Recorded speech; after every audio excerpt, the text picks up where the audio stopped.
Now, let's assume that another species, whether humanoid or dolphin-like, could have existed millions of years ago. How do we find their traces? There was a Doctor Who episode about a non-human industrial civilization on Earth that existed long before us. These reptiles, called Silurians, were forced deep underground by a catastrophic rise of temperatures on Earth, and there they thrived for centuries. That inspired scientists to create the so-called Silurian hypothesis. If there was an advanced civilization before us, we should find their traces somewhere. Well, let's try. Climatologist Gavin Schmidt and astrophysicist Adam Frank decided to dive into this themselves. Like us, any technologically advanced civilization would be hungry for energy. So they looked for global effects that would leave a widespread mark. For example, hints of large-scale industrial processes, like plants and factories, and their leftovers. Then comes the question of how long these civilizations would last. If they existed for a long time, we should look for long-lasting signs, like residues from burning fossil fuels, mass extinctions, synthetic chemicals not found in nature, and even traces of nuclear fission. Basically, we should search for the same kinds of things that humans are currently leaving behind as evidence of our activities. Unfortunately, this evidence isn't that easy to find. Let's imagine an unsettling scenario if humanity suddenly disappeared. Even though it seems like we've left a lot of changes on our planet, the future civilization millions of years from now would struggle to find any remnants of our existence. Why? Well, our planet has existed for 4.5 billion years. Complex life on Earth has existed for more than 400 million years. Compared to that, our industrial period only lasted around 300 years, and we haven't left any significant traces. Our record of Earth's history is full of gaps, especially the further back you look. The fossil record captures only some things, being very selective and incomplete. On average, one fossil emerges every 10,000 years, and dinosaur footprints are even rarer. Mountains rise, oceans change, and plate tectonics can easily wipe out evidence of entire civilizations. After a couple of million years, chances are any physical signs of a civilization would disappear. In order to find at least something, we have to look for things like odd sediment patterns or unusual isotopic ratios. Also, fossils mostly form in water, leaving us in the dark about creatures on land or in the jungles. So even if there was a technologically advanced society millions of years in the past, and even if they were far more advanced than us, we might struggle to find any clues of its existence. Frank and Schmidt try to understand how we could ever hope to spot signs of them. Discovering actual cities would be the ultimate proof of a Silurian-style civilization on Earth. But Adam Frank isn't too optimistic. Even now, our cities cover less than 3% at the surface, making it easy to miss ancient city ruins. Whether a city survives over tens of millions of years depends on whether the land around it is sinking, getting locked into a rock, or rising, getting worn away by rain and wind. So places like the French Quarter in New Orleans might have a better shot of making it into the geologic record than, say, Haight-Ashbury in San Francisco. When it comes to finding artifacts, the odds are pretty slim as well. No prehistoric iPhone would survive millions of years, fancy glass or not. Finding their fossilized remnants might be a bit more promising, but it's still tricky. Considering modern humans have only been around for about 100,000 years, it's quite possible that we might overlook any traces of an earlier advanced species. There is one thing, though. We could stumble upon their traces in rocks. Our current chaotic era might leave a distinct mark on the Earth's geological history, especially since we're basically experiencing PTM 2.0. I'll get to that in a moment. So they try to look at the changes in the carbon cycle. Humans have been releasing a lot of fossil carbon since the 18th century. This leaves a special mark in the carbon isotope ratio, like a signature that shows the difference between carbon in living things, such as seashells, and carbon in lifeless volcanic rock. Scientists also look for signs in the way sediments are arranged. Large coastal deltas might mean that there were bigger rivers made by folks in this hypothetical civilization. Traces of nitrogen could suggest big-scale farming, where they used a lot of fertilizer. Spikes in metal levels in the sediment could mean runoff from heavy industries. Of course, a single find like that wouldn't tell us anything. Schmidt says the key is to look for multiple signs together. Without clear artifacts, the uniqueness of an event might show in various clues rather than a set of changes linked to a single cause. On a quest for Silurian-style clues, scientists even decided to check the Moon. Some astronomers find it surprising that no one has looked into this before.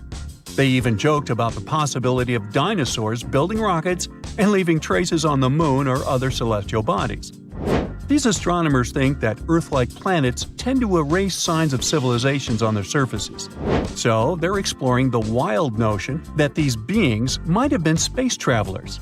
In that case, remnants of their technology, known as technosignatures, could be lurking not only on our Moon but also on asteroids, or even buried on Mars. There they might endure for millions or even billions of years. Unfortunately, so far, despite digging into the past 380 million years and examining all suspicious events, the researchers haven't found a clear match for a technological civilization. They don't give up, though. Frank calls for more investigation. For example, we could study how modern industrial chemicals stick around in ocean sediments. This, he believes, could help us identify similar chemical traces in the Earth's history. If there are no traces, why do we even bother to find something like that? This research is based on Schmidt and Frank's recent papers. They were delving into the Anthropocene. It's the proposed epoch, dominated by human activities on Earth. It's full of these things called hyperthermals. They're prehistoric events when temperatures on Earth sharply increased over a relatively short time. They're like extreme heat waves from the past. A great example of this is the Paleocene-Eocene thermal maximum, or PETM for short. It happened around 55.5 million years ago and saw a rapid rise in global temperatures. Over 200,000 years, the average temperature on Earth jumped from about 9 to 14 degrees Fahrenheit. We study these hyperthermals to understand how they occurred, from natural causes or human activities. So, these hyperthermals sparked the genesis of Frank and Schmidt's research. To study them, scientists started examining chemical signals and tracers left in rocks. When doing that, Schmidt and Frank uncovered some eerie parallels between all the climate issues we have today and past periods of rapid temperature shifts. There's a close similarity between the PETM and other hyperthermal events. So all this work isn't just about solving a historical mystery. Understanding our impact on the environment can guide us to finding better ways to live in harmony with the planet and avoid becoming a forgotten species in the future. Our Milky Way is filled with lots of planets that could be just right for life, but we don't know if there are other civilizations out there. Earth is the only place we know of with living beings. About 200 years ago, people wondered if there might be civilizations on Mars. Back then, it was a real question. But once we got pictures from space probes, we decided there wasn't any evidence for it, and that idea got stuck in our minds. Now, it's not even considered a valid topic for serious science. It's seen as kind of silly. But no one has set clear limits on what could have happened on our own planet a really long time ago. So, even if there is no proof, we shouldn't throw away the possibility. Don't forget, it took humanity a while to recognize dinosaurs. Maybe Silurians are just patiently waiting for their time.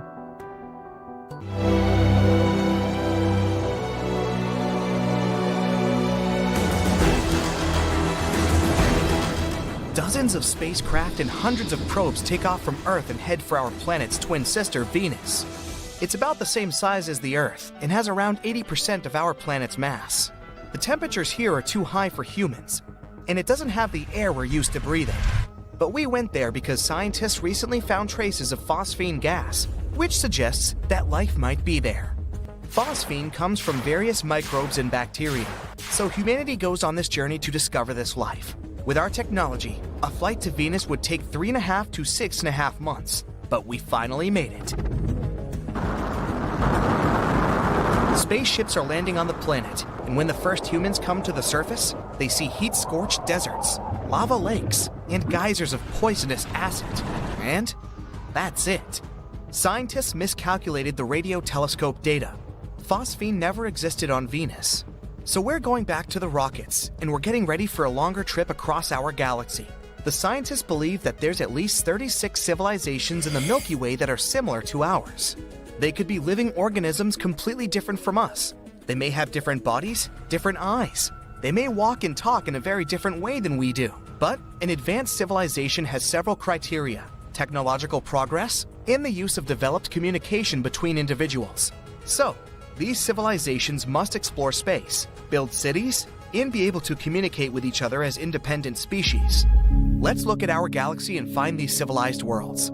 So, the Milky Way is a spiral of 100,000 light years from side to side. If a star is born at one end of it in a super powerful blast, the light from that event won't even reach the other end until 100,000 years later. There's about 100 billion stars, and near each of them, there may be worlds similar to our solar system. Let's try to find these habitable worlds using giant sieves. First, we look for stars that have a lot of iron. Such stars burn at the perfect temperature for the development of life. And the iron in the star system will help form the cores of planets that will be home to another civilization. We sift the Milky Way through our sieve. We see that there are too many stars that fit the description, so we need another filter. Now let's find stars that look like the Sun in this pile. The star must be about 100 times larger than the Earth and 333,000 times heavier. An important criterion is the age of the star. When a star gets old, it begins to expand and turns into a red giant. At this time, it can absorb the planets around it. The life of such a star can end with a huge blast that destroys everything around it. So the star we're looking for must be relatively young. Let's use our sieve again. There's fewer stars, but still that's a lot. Now let's focus on the planets. They should be in the habitable zone of the star. Not too close to a star because then the temperature would be too high for life to be born. And not too far away. Then the planet would just be an ice block with nothing living on it. The temperature of the planet must allow the water to remain liquid. Another filter is the age of the candidate planet. It takes time for an advanced civilization to develop. Based on the experience of Earth, scientists believe that it takes at least 4.5 billion years for any life form to evolve to the human level. So we're looking for planets similar to Earth or older. We use our sieve one last time, and voila! We have 36 worlds where an advanced civilization is possible.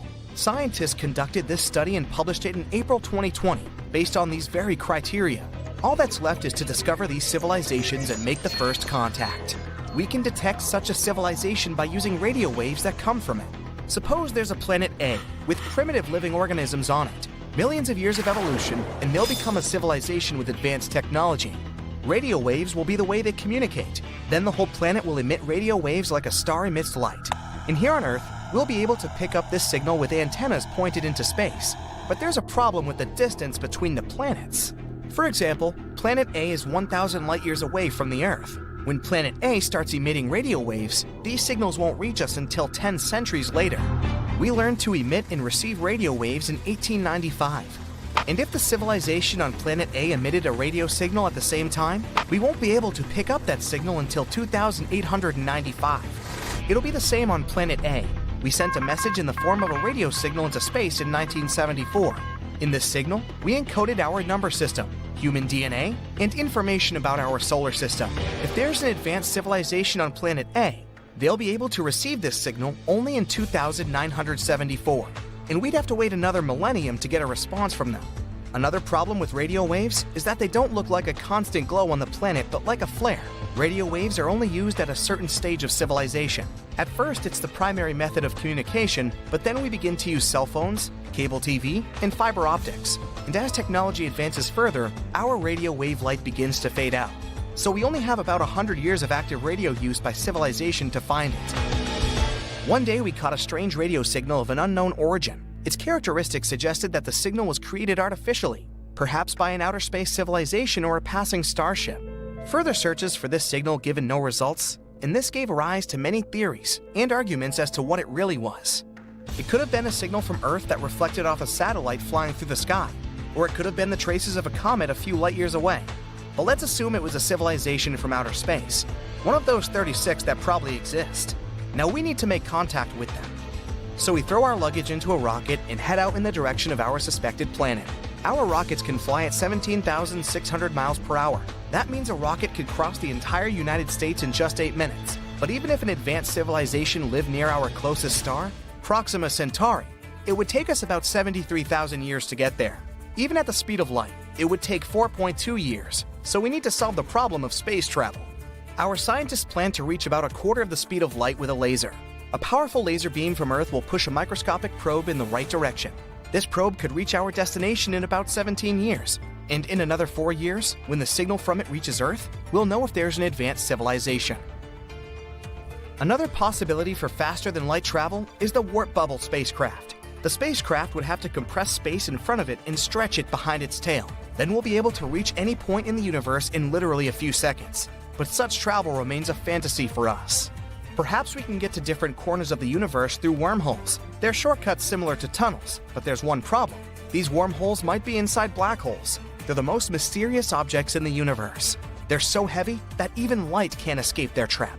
Our spaceships wouldn't stand the tension either.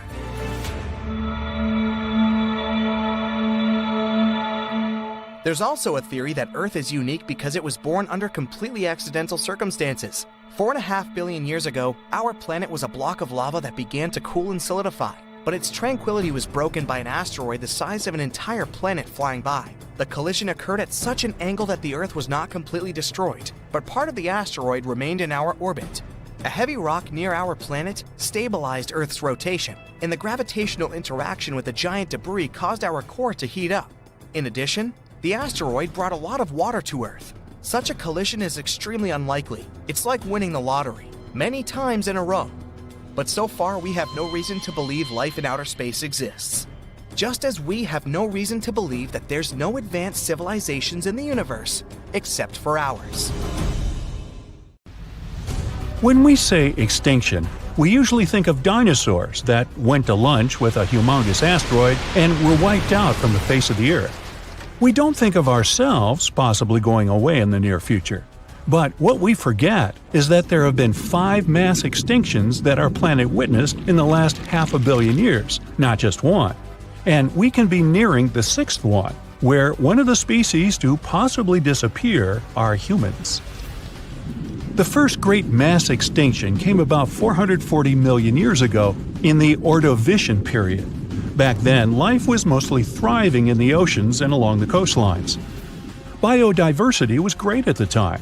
There were thousands of different species, trilobites, sea scorpions, and all kinds of weird-looking mollusks, and even fish. You name it, Ordovician had it. But then, the temperature around the planet started to drop. The overall warm climatic zones became colder and colder, until the oceans got covered with thick sheets of ice. Most of the marine species weren't ready for such abrupt changes. Imagine a trilobite serenely crawling along the bottom of the sea and suddenly bumping into a glacier. Yeah, it's like living your entire life in a beach bungalow, only to find yourself in an igloo one day. The event was dubbed Late Ordovician Glaciation, which led to Late Ordovician mass extinction. Over 60% of all species that lived in that period disappeared. Only ancient fossils were left for paleontologists to discover hundreds of millions of years later. Nobody still knows exactly what caused the temperature drop at the time. The main theory is that the CO2 levels in the atmosphere fell sharply. It led to cooling down the entire surface of Earth, but the reasons for such a collapse are still under debate. However, that wasn't the worst mass extinction event in the history of our planet. Despite more than half of all living creatures being wiped out, biodiversity on Earth restored itself in the following 5 million years. Life went on until another catastrophe struck. Within the span of 20 to 25 million years, from about 375 to 350 million years ago, several extinction events occurred. They were like pulses that damaged a lot of marine species. Arthropods, like scorpions and mites, lots of various fish, including sharks, all were in decline. Overall, more than 75% of all living beings disappeared back then, who were mainly in the oceans. The reasons for such events are even more unclear than those before the late Ordovician mass extinction. Most scientists now believe those waves were caused by changes in the sea level and a lack of oxygen in the oceans. A lot of plants quickly moved to land and adapted to living outside of water. And since they were the main source of oxygen in the ocean, all those fish and sea scorpions were in for a very unpleasant surprise. The booming growth of plants on land also removed much of the CO2 in the atmosphere and enriched it with oxygen instead. This led to an abrupt temperature fall again, and although no new ice age followed, many land animals couldn't adapt to the new conditions. The bitter irony was that the major part of them had just recently crawled out on land from the ocean, looking for a better environment. Ah, well. This was only the first wave, though. The reasons for the second one, that came about several million years later, are still unknown. Scientists think there could have been mass volcanic eruptions or even meteor strikes, but those are just hypotheses. Then another 100 million years passed without much trouble. Species rose and fell, evolved and disappeared, but the cycle of life continued until about 250 million years ago, when the third mass extinction event occurred.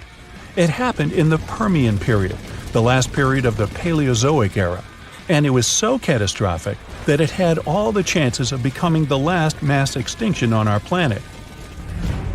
Scientists are still unsure what caused so many species to be eliminated.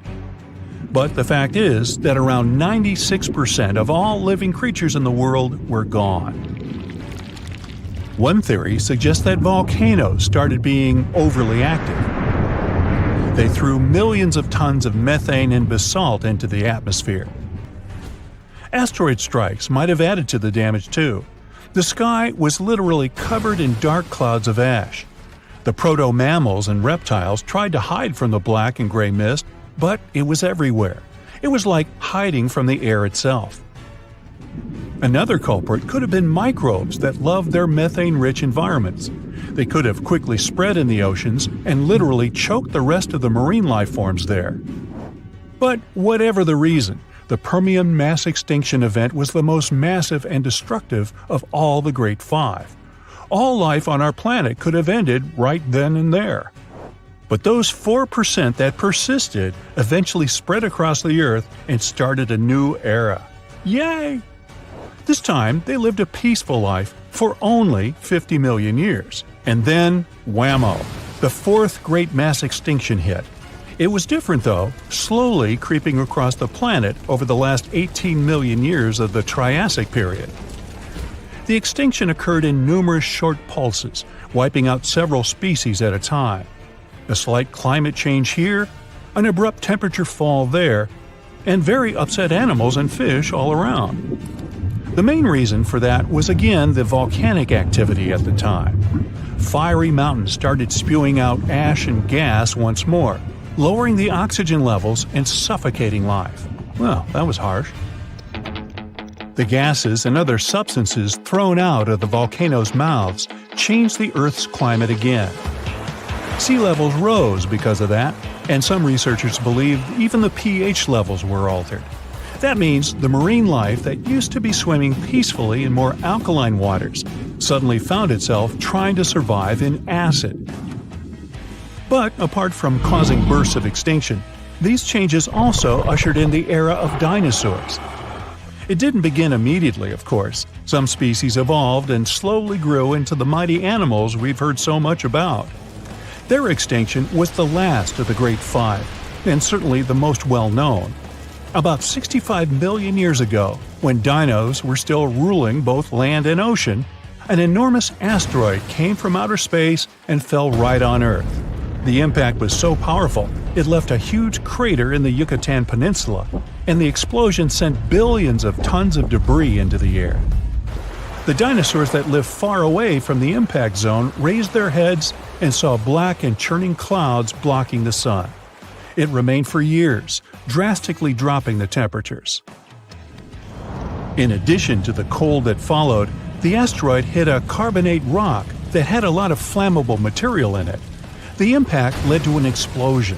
The chemicals mixed in the air and produced sulfuric acid, and that acid fell down in the form of rains, altering the pH of the oceans.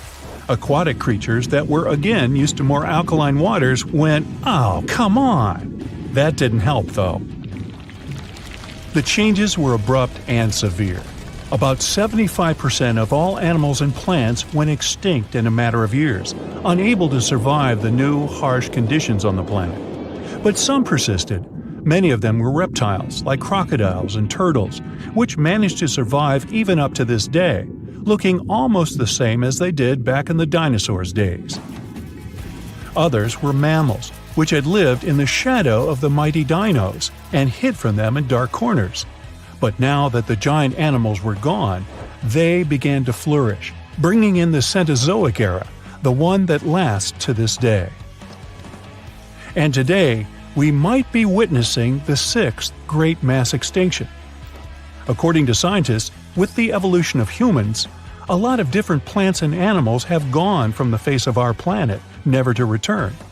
The good thing is, mass extinctions have always happened over a span of several million years, so we might still have time to recognize it, prepare, and counteract. What do you think? Shall we? Whoa, something doesn't feel right. Everything seems shaky. It's definitely not an earthquake, and it's actually getting worse. The clouds seem to move quicker than usual, and the animals are going into a frenzy. The news anchor pops up on the TV in an alarmed tone and says, "Good morning. We're sorry to interrupt your program. Scientists have just discovered that the Earth's rotation has been fluctuating at an unusual rate. A group of specialists believe that the Earth is increasing its rotation with every second, and they don't know why." Even if the Earth increased its speed by 1 mile per hour, the day would only get shorter by a minute and a half or so. We wouldn't really feel it, and you could go on like nothing is happening. But as the Earth spins faster, our bodies, which are adjusted to a 24-hour timing, will have a hard time trying to cope with it. If you live by the equator, that means the rotation of the Earth is going quicker than at the North and South Pole. The area by the equator needs more time in order to complete its full rotation from the starting point.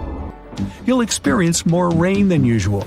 The Earth's rotation keeps the weather consistent and balanced so that nothing abnormal happens. But because the Earth is moving so fast, the weather is acting up. We'll start to see more storms and more cozy days inside, sipping on hot cocoa. Even though it seems weird, everyone can go about their day. But if the Earth picked up some speed and moved at 150 feet per second, the day would be reduced to only 22 hours. It kind of makes you feel jet-lagged 24/7.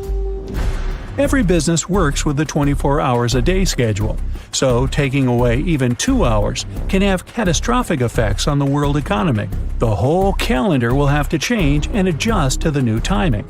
Clock designs will change with the new midnight, replaced with 10 o'clock. And with each week, the hours will shorten, so there will be no proper way of telling time except by sunsets and sunrises. The weather will continue to get worse and worse, feeling like the rain will never stop. The animals that rely on weather patterns won't know how to function, and mass migrations will occur from almost all species of animals.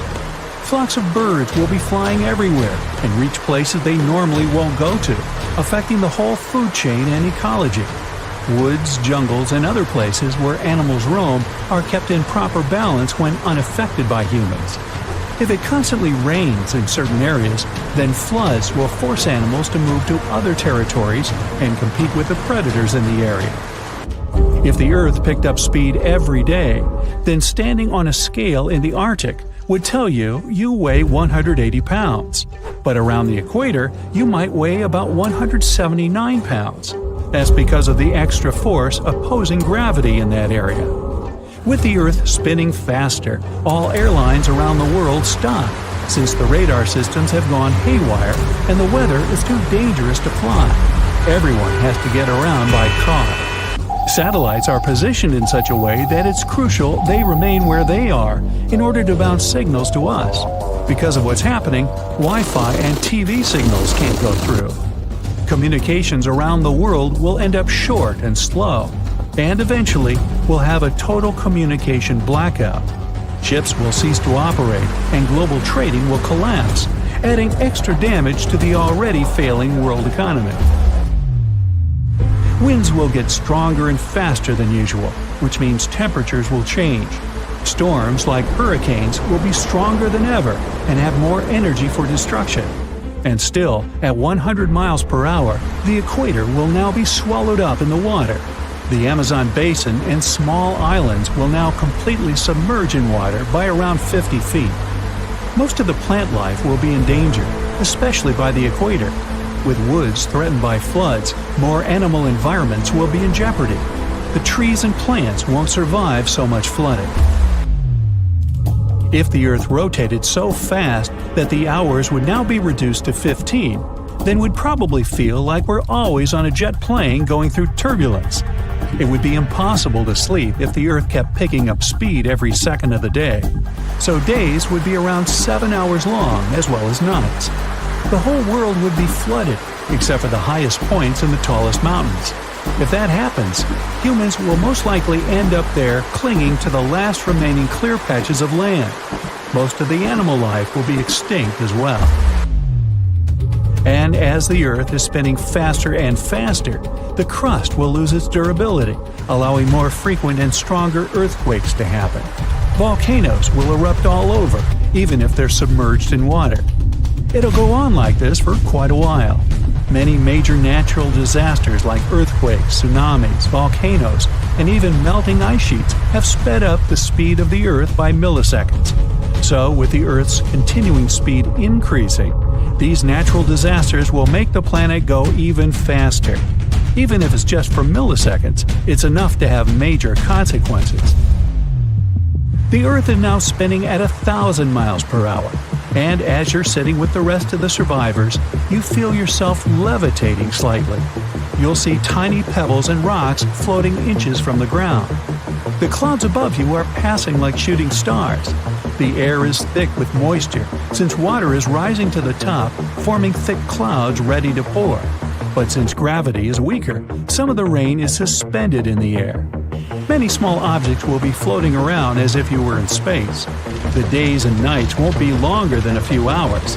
At this point, the whole world will be flooded, and the crust will be 80% gone. If it goes on any longer, there won't be any living things around, probably except for microscopic creatures that can withstand extreme and harsh conditions. The Earth would need to spin at approximately 17,600 miles per hour to cancel out the gravity for things to start floating around. At this point, all the water in the ocean will rise and look like reverse rain. The large mountain rocks will separate from the bedrock and levitate above the ground, looking like little planets in space. The Earth is now spinning 17 times faster than usual, which makes one full rotation around its axis only 84 minutes instead of 24 hours. If you manage to stay that long, then you'll literally see the days and nights go by in an instant. You'll also be floating aimlessly in the sky, bumping into rocks and other surfaces. You won't recognize anything anymore. The Earth's crust is ripping apart, exposing the magma underneath. So landing on the ground isn't an option. You'll see outer space as you go higher and higher. You won't know how fast you're going, but all you know is that you're probably the only human left in this spinning world. The Earth will eventually spin so fast that the rest of the layers will start to peel off, exposing the Earth's interior. It'll start to squeeze itself from the core until it becomes similar to a pancake. Nothing can survive at this point. So much heat will be produced from the core that the planet will heat up like a microwave. All the water will disappear, and it'll look like a red dot in the solar system. And once it starts to approach the speed of light, time will freeze. The rocks and floating elements won't move and will eventually be distorted. And with enough effort, the Earth will eventually turn into a black hole. Of course, nothing like this will ever happen. According to scientists, Earth will most likely slow down in rotation. Ever since the Moon came into the picture, the Earth has been slowing down by around 4 miles per hour every 10 million years or so. That's because of the Moon's gravitational pull on our little blue planet. It'll most likely go on that way. So hey, what's your hurry? Earth is 4.5 billion years old. Modern humans, we've only been around for about 300,000 years. So what was happening on our planet before we showed up? Was it just empty? Or could there have been other advanced civilizations that came before us? Civilizations so ancient that all traces of them have been wiped away. This is the heart of the Silurian hypothesis, a fascinating scientific thought experiment proposed in 2018 by astrophysicist Adam Frank and climate scientist Gavin Schmidt. They asked a simple but mind-blowing question. If an industrial civilization existed on Earth millions of years ago, would we even be able to tell?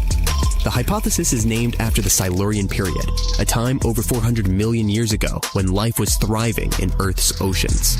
But the name is also a nod to Doctor Who, where the Silurians are an ancient reptilian species. It's a clever way to frame the idea, but the science behind it is serious. So, if there were advanced civilizations before us, where are all the ruins, the tools, the skyscrapers? Well, that's the thing. Earth is a master at recycling itself. Our planet is constantly changing. Mountains rise and fall, oceans become deserts, and entire continents shift over millions of years. Processes like plate tectonics, erosion, and volcanic activity are like nature's cleanup crew. Think about it. If humanity disappeared today, how long would it take for all traces of our civilization to vanish? Scientists estimate that within a few million years, even our toughest structures, like skyscrapers and nuclear waste sites, would be ground into dust and scattered across the planet. So, if our civilization can disappear so completely, what chance do we have of finding evidence of one that existed hundreds of millions of years ago? This is where Frank and Schmidt's idea gets really interesting. Instead of looking for physical evidence, they proposed searching for chemical fingerprints in Earth's geological record. For example, carbon isotopes. Burning fossil fuels changes the ratio of carbon-12 to carbon-13. If an ancient civilization used industrial processes, we might find these anomalies in ancient rock layers. Nitrogen levels. Synthetic fertilizers could leave behind unusual amounts of nitrogen-15. Radioactive isotopes. If they used nuclear technology, we might find traces of plutonium-24 or iodine-129, elements that don't occur naturally in large amounts. But here's the catch. Natural processes can also produce similar chemical signatures. For example, massive volcanic eruptions can release huge amounts of carbon dioxide, altering isotope ratios. So, how do we tell the difference? One of the key pieces of evidence Frank and Schmidt looked at was the Paleocene-Eocene thermal maximum, PETM, a period about 56 million years ago when Earth's temperature spiked by 5 to 8 degrees. This event released a massive amount of carbon into the atmosphere, similar to what humans are doing today. Could this have been caused by an ancient industrial civilization? It's a fascinating idea, but most scientists aren't convinced. The PETM was likely caused by natural processes, like volcanic activity or the release of methane from ocean floors. Plus, the rate of carbon release during the PETM was much slower than what we see today. So, if the PETM wasn't caused by ancient factories, what other clues could point to a lost civilization? Some researchers have suggested that dinosaurs might have been more advanced than we think. Take the Troodon, for example. This small bird-like dinosaur had a large brain relative to its body size, binocular vision, and grasping hands, traits that suggest it could have been capable of complex behavior. Paleontologist Dale Russell even speculated that if dinosaurs hadn't gone extinct, Troodons might have evolved into intelligent, human-like creatures he called dinosauroids. But let's be real, even the smartest dinosaurs were probably nowhere near building cities or launching rockets. So, what about something even stranger, like a civilization based on fungi? In 2000, a Japanese biologist named Toshituki Nakagaki conducted an experiment that blew everyone everyone's minds. He placed a slime mold in a maze with a sugar cube at the end. Within hours, the mold figured out the shortest path to the sugar without a brain. This raises a wild question. Could fungi or other simple organisms have formed some kind of ancient intelligent network? If so, their civilization would leave behind no physical traces, just subtle chemical clues. Of course, not everyone is on board with the Silurian hypothesis. Critics point out that there's no direct evidence, no tools, no buildings, no artifacts. All the proposed chemical traces could be explained by natural processes. Evolution makes it unlikely that any species before humans could have developed advanced technology. So, was there an ancient civilization before us? The answer is, we don't know. But the Silurian hypothesis isn't really about proving the existence of lizard people or dinosaur engineers. It's about challenging our assumptions and asking, what don't we know about Earth's history? And who knows, maybe one day we'll discover a clue that changes everything. This is Earth, 335 million years ago. I wasn't around then, but there's just one supercontinent, Pangaea. See? Let's watch it shift around and fast forward. Okay, here we go. It just split into two huge pieces. Australia goes this way, North and South America go that way. Africa, Asia, Europe, forming, and there we go. The planet as it is today. Let's keep going. I mean, the continents are always on the move. Over time, some of them will crash into each other. Others will break apart. But that'll take about 100 million years. Better put it on super fast forward. 100 years from now, humans keep spitting carbon dioxide into the atmosphere, and the planet's already warmed up a bunch. The world's ocean levels have risen about 4 feet. The Bahamas? They've totally disappeared. 200 years from now, the Earth's population is about 19 billion people. The climate's gotten even warmer. We're packed in like sardines over here. New medical tech makes it possible to live to 180. But why? Fossil fuel reserves of oil and gas? Long gone. Oh, and the continents have drifted over 16 feet. The Voyager 1 space probe's about to enter an asteroid cloud at the edge of the solar system. It's the most distant man-made object in the universe, I guess. 1,000 years from now, thanks to better quality food, humans are now 7 feet tall on average. Technology solved the pollution and fuel shortage problem. Humanity's doing just fine. Robots do all the work, we just play around all day. Ocean levels have crept up another 10 feet. Islands like the Seychelles, Maldives, Galapagos, and many others have gone underwater. Denmark, the Netherlands, Eastern England, Thailand, and Vietnam are only partially underwater. There's been a huge human migration these last 100 years. Fast forward about 5,000 more years, and it's the year 8113. Humanity's getting ready to open the crypt of civilization. It's a hermetically sealed room in Georgia, in the States. Bad Georgia. It was created in 1940, and it's full of about 800 books on microfilm, recordings of famous people's voices. It's also filled with bits of technology from that time, like a toaster, a radio, and a typewriter. Some awesome people created the crypt of civilization in case humans experienced a major catastrophe in the distant future and had to rebuild civilization from scratch. We'd all go back to using typewriters. 15,000 years from now, our planet has changed its tilt, and the Sahara Desert is now a tropical paradise. Years of rain turn the dry desert into a wild jungle. 30,000 years from now, the Voyager 1 space probe has finally left the asteroid cloud at the edge of our solar system. If it doesn't collide with anything, it'll be flying in the dark, wide-open outer space for a very long time. 50,000 years from now, the climate's changing a lot. The temperature on Earth is beginning to drop, and we are approaching the beginning of a new ice age.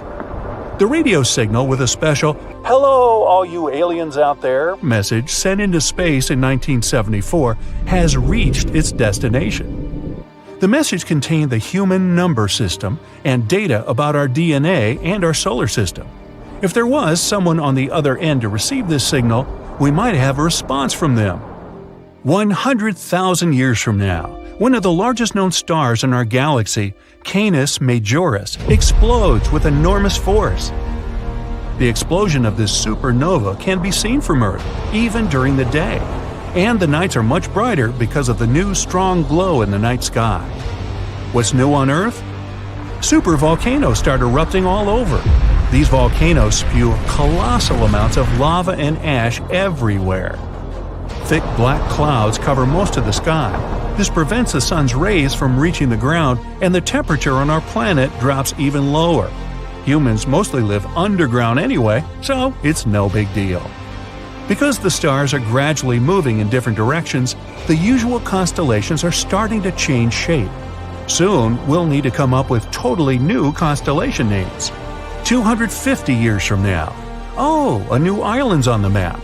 Back in 2021, it was just an underwater volcano somewhere in the Pacific. After thousands of years of spouting out lava, it finally reached the ocean surface and busted out in the cool, fresh air. Not much growing on it yet. Niagara Falls has long since disappeared, and Lake Erie and Lake Ontario have teamed up to form one huge superlake. 300,000 years from now, the triple star system WR104 is about to explode. It's spinning crazy fast, and there's a chance that radiation from the explosion could eventually reach Earth. That would do a lot of damage to all life on our planet.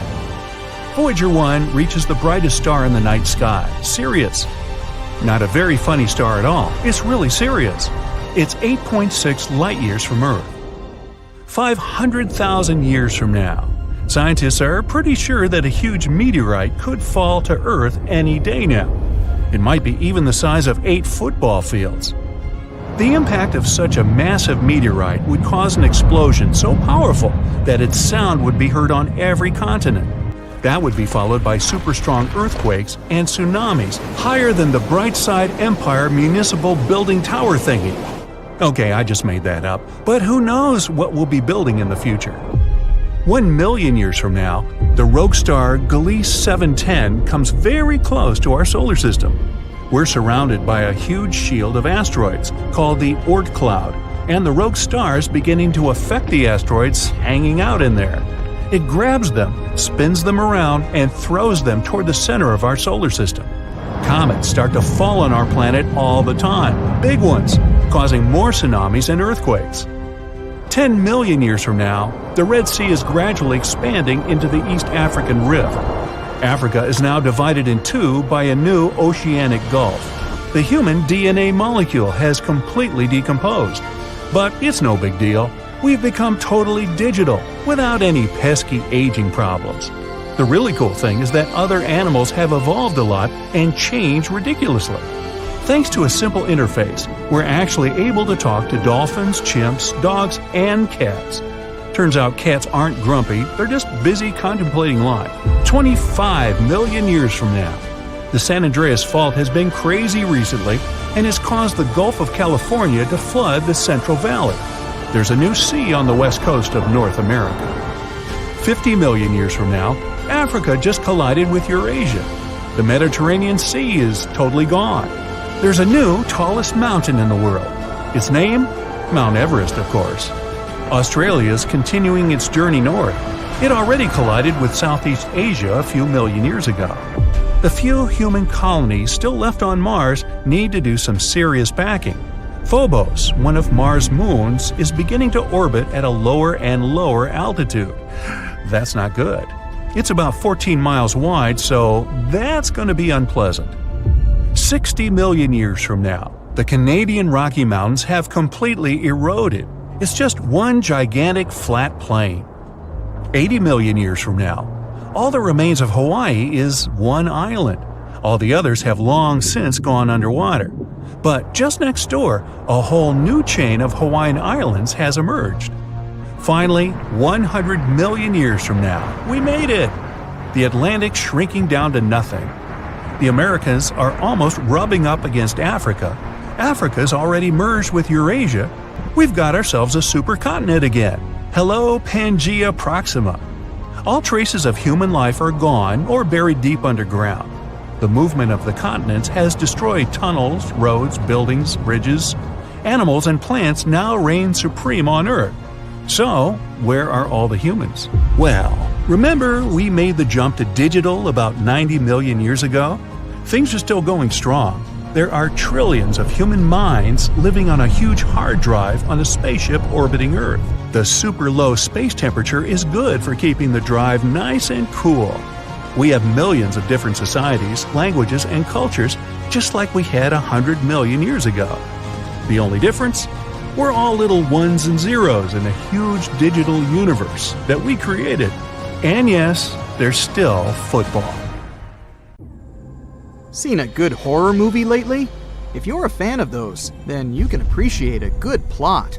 But what if I told you that Mother Nature is the best scriptwriter ever? Ancient disasters were scarier than any horror movie today. From tsunamis to volcanic eruptions, you'll be shocked by the scale of these events.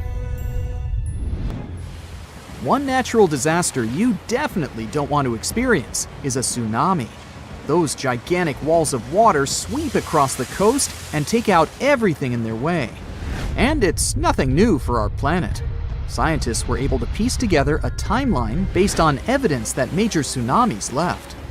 In northern Chile, a large boulder sits high above the Pacific Ocean. Behind it, a desert as far as the eye can see. This 44-ton stone obviously doesn't belong here. It's the result of an ancient tsunami. Waves as high as a 6-story building carried boulders like pebbles. Researchers estimate this happened in 1420. But how can they possibly know this? In the 15th century, there were no written records in the region. Time for some detective work. Archaeologists discovered that around the same time, there was a tsunami in Japan, on the other side of the Pacific Ocean. The ground shook off the coast of Chile. That's how the tsunami was created. Then the wave traveled nearly 2/5 of the Earth's circumference. That's one tireless tsunami. But this wasn't a one-time event. Evidence suggests that a similar event happened 3,800 years ago. Ancient people abandoned their coastal villages around this time. They were moving inland. How did they know it was time to go? There's evidence of erosion due to strong currents, telltale signs of an ancient tsunami. As you know from school textbooks, oxygen is 21% of the air we breathe. But it wasn't always a part of Earth's atmosphere. Oxygen was missing during the first half of our planet's lifespan. Carbon dioxide and methane were the name of the game back then. CO2 is what makes our drinks fizz. But isn't the other gas dangerous? Yes, because you can't smell methane. And that's the reason there was no life on Earth billions of years ago. So how did we get from methane to oxygen? In come the cyanobacteria. This group of microbes started to evolve some 2.7 billion years ago. These tiny microbes mastered photosynthesis, converting sunlight into energy.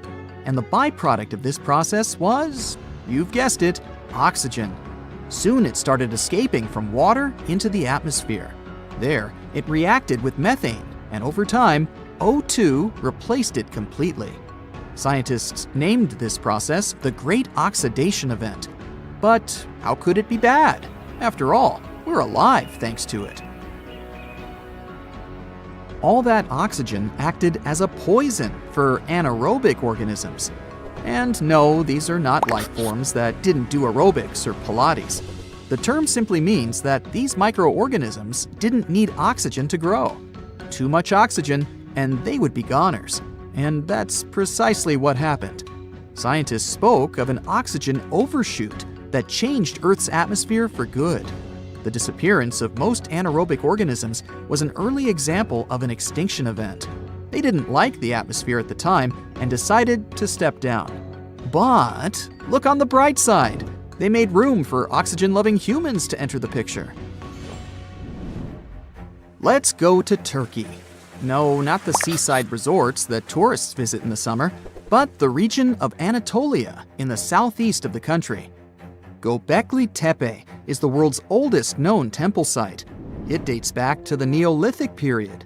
Scientists found a stone pillar here that tells a tale of an ancient disaster. They presume that the pillar is commemorative. Today, humans still build similar structures to mark an important event or a person. Just one example is the Washington Memorial. It was built in honor of the first American president, George Washington. But the pillar in Turkey doesn't commemorate a happy event. Scientists believe it shows a devastating occurrence, a comet crashing into the Earth.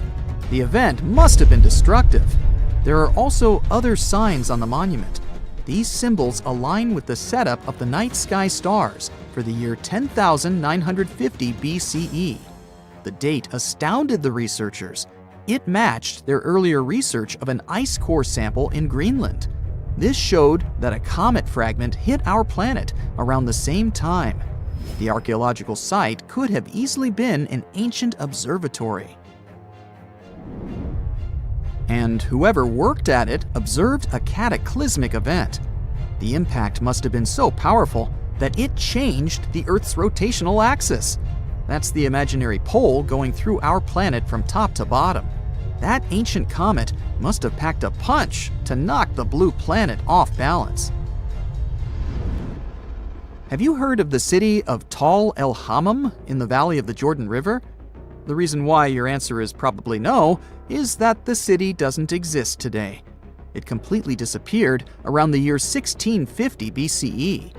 It was one of the three major cities in this part of the Middle East. Together, these three cities had a population bigger than Palm Springs today. At the time, Tal El Hammam was a metropolis. It even had high-rises, 5-story buildings constructed using mud bricks. But archaeologists found strange markings on them. The bricks melted as they were exposed to high temperatures. Yes, sound the fire alarm. Some sort of disaster had caused a major fire. Archaeological finds pointed to a suspect for such damage: a rock from space. So, where was the crater? This comet, or an asteroid, never made it to the ground. It was traveling at high speed, so it disintegrated before hitting the ground. Such an event is called an airburst. The largest witnessed meteor airburst happened over Tunguska in the north of Asia in 1908. Scientists estimated that the airburst in Tal El Hammam happened 2.5 miles above the city. This event released a lot of energy. Air temperature quickly rose to 3,600 degrees Fahrenheit. That's hot enough to set clothes and wood on fire in an instant. Mud bricks and tools made from metal start to melt when exposed to such heat. This would explain the evidence scientists unearthed. But there was one more find: salt. The event was so powerful that it distributed salt over the region around the Dead Sea. Any farmer will tell you that salty soil and crops don't go well together. People started moving away from the area because they couldn't grow food. Imagine an island with whitewashed villages surrounded by a sapphire blue sea. Such a place exists in reality. It's the island of Santorini. But the history of this place hides a tale of destruction. The island is of volcanic origin. This means that a violent eruption created it some 3,000 years ago. Now there are two islands. The bigger one is shaped like a horseshoe. When you look at them from above, the two islands look like they form a circle. That's because they were once a single island. It had a large mountain and was round in shape. But then it all changed almost overnight. One of the largest volcanic eruptions in human history tore Santorini apart. The earth trembled, tsunamis formed, and clouds of ash filled the sky. A daunting image. People felt the eruption hundreds of miles away. When it was all over, seawater rushed into the caldera of the former volcano. That's why the water in the lagoon has such a beautiful color. Scientists know so much about Santorini's past because of an unlikely assistant: a tree. The juniper tree, to be exact. People use its aromatic wood for everything from furniture to making pencils. On the Greek island, its rings revealed the tale of the ancient eruption. As a tree grows, it doesn't only go up, it expands sideways as well. Each new layer of bark adds a ring to the trunk. It takes a year for one ring to form. And on Santorini, one ring was unnaturally pale. The scientists did the math and voila, they dated the eruption to 1560 BCE. You're inside a small spaceship. You're flying higher and higher, then leave the atmosphere of our planet. Hundreds of thousands of satellites with glowing advertising banners appear in front of you. One of them says, "Happy New Year, 5699. This year you have an anniversary. You will be 5,000 years old."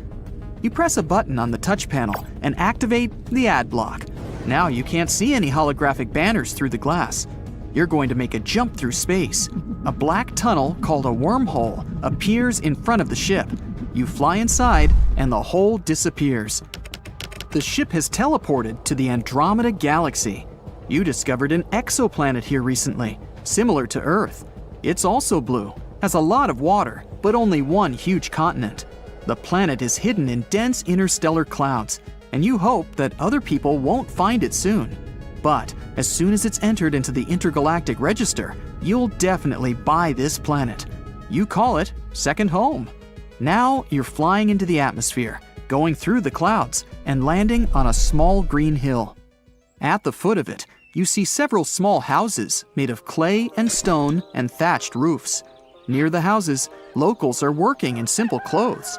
They're plowing the ground, and cows are eating the grass nearby. You have turned on your stealth mode, so the locals can't see you. They aren't real people. You created them using cloning technology. The conditions on this planet are now the same as they were on real Earth in the year 699, the year when everything changed for you. You remember swimming in the lake at night and looking at the stars. One star moved from its place and began to approach. A huge flash of light and something heavy fell into the water. You lost consciousness and woke up in the morning on the shore. Only 1,000 years later, you realized it was a meteorite. The day after the star fell, you noticed that any damage on your body instantly disappeared. After a couple of decades, you realized that you get older slower than the rest of the people in your village. After another 50 years, you understood that you didn't age at all. Knights, Vikings, the Dark Middle Ages, the geniuses of the Renaissance. You see it all with your own eyes. You become an emperor of a huge empire, and then you get bored and decide to live in the slums to feel all the shades of this life. You think that some magic gave you immortality, but then you realize that any magic or sorcery is really science. You communicate with the greatest minds on the planet, make friends with incredibly bright people and really bad ones to understand the nature of humans. Around the 15th century, you've got all the knowledge and read all the books that people could give you by this time. You begin to explore the world yourself. You discover the process of photosynthesis in plants, grasp the fundamental laws of physics, conduct amazing chemical experiments, and find out that you live on a tiny planet in an infinitely vast universe. Biology, chemistry, physics, astronomy, you learn and explore everything. The results of your scientific research in these subjects are ahead of humanity by 100 years. While the whole world is riding horses, you're already building a car with a steam engine. To hide your identity from people, you constantly change your name and place of residence. Over 1,000 years, you have learned all the languages of the world, and even those that no longer exist. You study all the psychologically known personality types. Your social and emotional intelligence is so developed that you can create a person's portrait after 1 minute of talking to them. You look into their eyes and understand what they want, are afraid of, or are ashamed of. You spend several years in continuous meditation to calm your mind and gain wisdom. You lead the life of a hermit and watch humanity slowly develop. But then, the 20th century comes, and the life of the entire planet changes dramatically.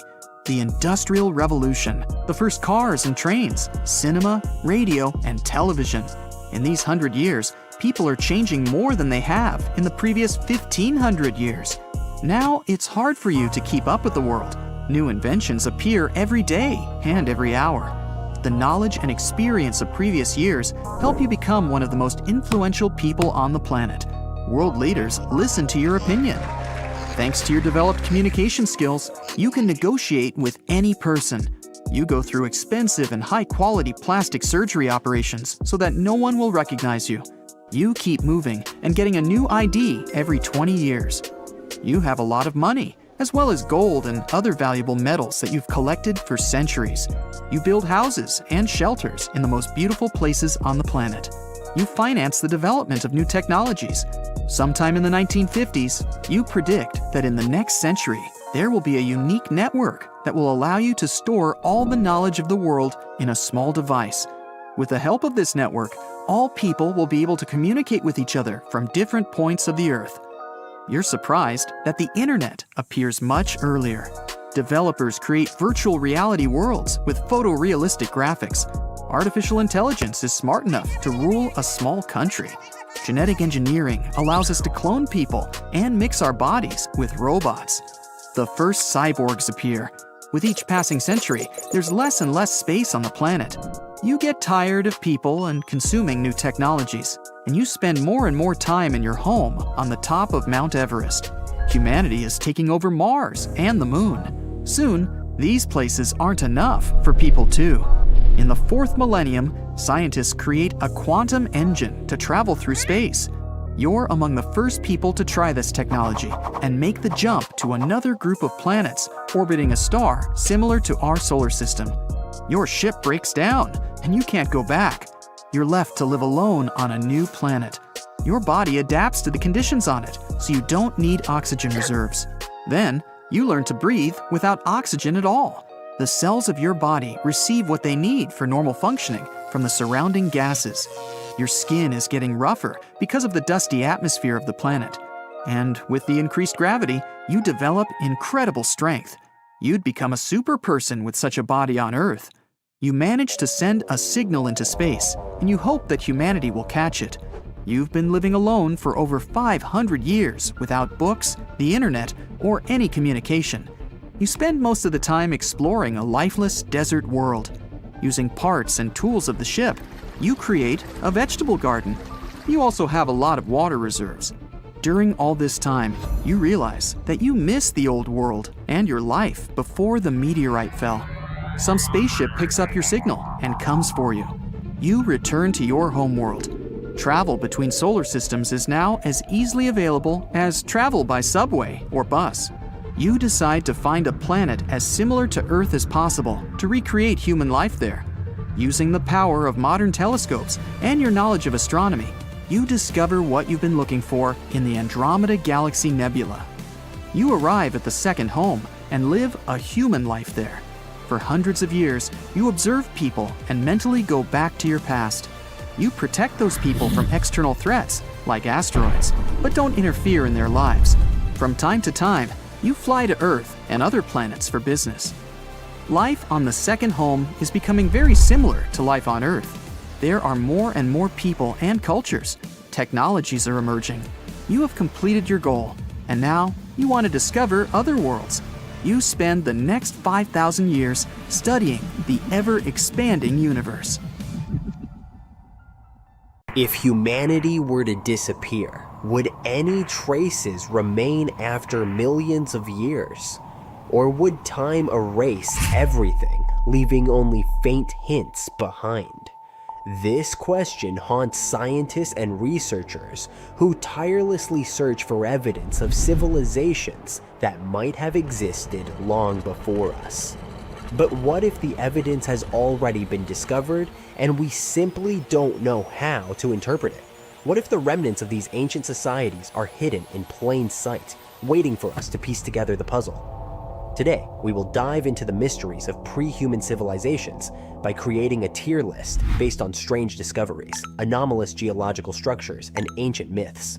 From enigmatic artifacts to catastrophic events, these mysteries challenge our understanding of history and force us to question, were we truly the first? Geological mysteries. Deep within the Earth's crust and layers of sedimentary rock, objects are found that defy conventional explanations. These geological anomalies suggest the possibility of advanced activity long before humans walked the Earth. One of the most baffling examples is the Klerksdorp spheres, discovered in South Africa. These tiny metallic spheres, often no larger than a few centimeters, feature perfectly grooved surfaces and are estimated to be around 2.8 billion years old. How did they form?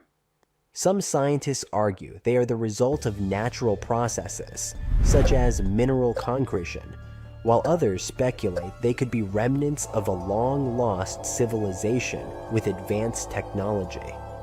Another mystery lies in the traces resembling mechanical parts found in rock layers dating back hundreds of millions of years. These artifacts, often dismissed as natural formations, bear uncanny resemblances to gears, screws, and other mechanical components. Could they be evidence of ancient machinery, or are they simply the result of geological oddities? The debate continues, but one thing is clear. These findings challenge our understanding of Earth's history. Ancient myths and legends. Myths and legends from cultures around the world often speak of civilizations that existed long before recorded history. These stories, passed down through generations, may hold kernels of truth about pre-human societies. For example, Sumerian texts mention the existence of antediluvian kings who ruled for thousands of years before a great flood wiped them out. Similarly, and Hindu texts like the Mahabharata describe advanced technologies, including weapons of mass destruction that resemble modern nuclear bombs. The Mayan myths also tell of peoples who came before them only to vanish without a trace. Are these stories mere fabrications, or do they preserve memories of real civilizations that once thrived on Earth? While skeptics argue that myths are purely symbolic, others believe they could be distorted accounts of historical events. If so, these legends might be our only window into a world that existed long before humans. Technological anomalies. Some archaeological discoveries suggest that ancient civilizations might have possessed technologies far beyond what we typically attribute to them. These anomalies challenge our assumptions about the capabilities of early societies and raise the possibility of lost knowledge. One of the most striking examples is the city of Pumapunku in Bolivia. This ancient site features massive stone blocks, some weighing over 100 tons, cut with astonishing precision. The edges are so smooth and precise that they appear to have been made with advanced machinery, yet they date back to a time when such technology was supposedly non-existent. How were these blocks transported and assembled without modern tools? Another example is the Great Pyramid of Giza, a marvel of engineering that continues to baffle experts. The precision of its construction, alignment with celestial bodies, and the sheer scale of the project suggest a level of knowledge and skill that seems out of place for its time. Could these structures be evidence of a civilization that achieved technological sophistication long before us? Traces of catastrophic events. If advanced civilizations existed before humans, what happened to them? Some researchers believe that catastrophic events, such as global floods, asteroid impacts, or massive volcanic eruptions, could have wiped them out entirely. This idea is central to the Silurian hypothesis, which explores the possibility of pre-human civilizations and the likelihood of finding evidence of their existence. According to this hypothesis, Earth's geological processes act as a strong filter, erasing almost all traces of ancient societies over millions of years. Erosion, tectonic activity, and the recycling of Earth's surface layers make it nearly impossible to preserve evidence of civilizations that existed more than a few million years ago. However, some clues remain. For instance, sudden spikes in the concentration of certain isotopes in geological layers could indicate ancient nuclear events or other large-scale catastrophes.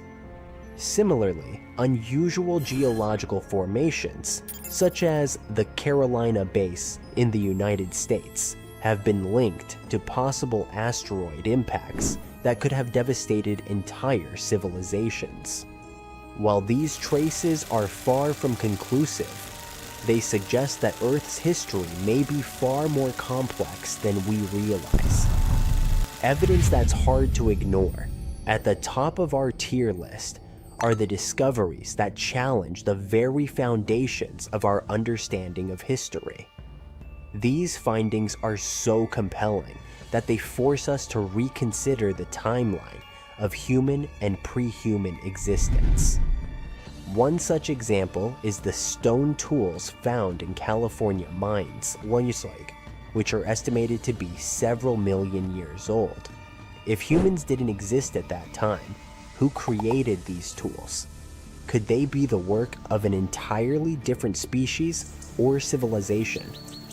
Another enigma is the Piri Reis map Poyig, created by a medieval Ottoman admiral.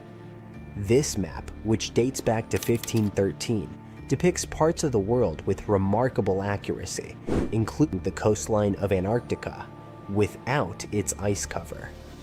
How could a 16th century cartographer have known about the shape of a continent that was only officially discovered in the 19th century?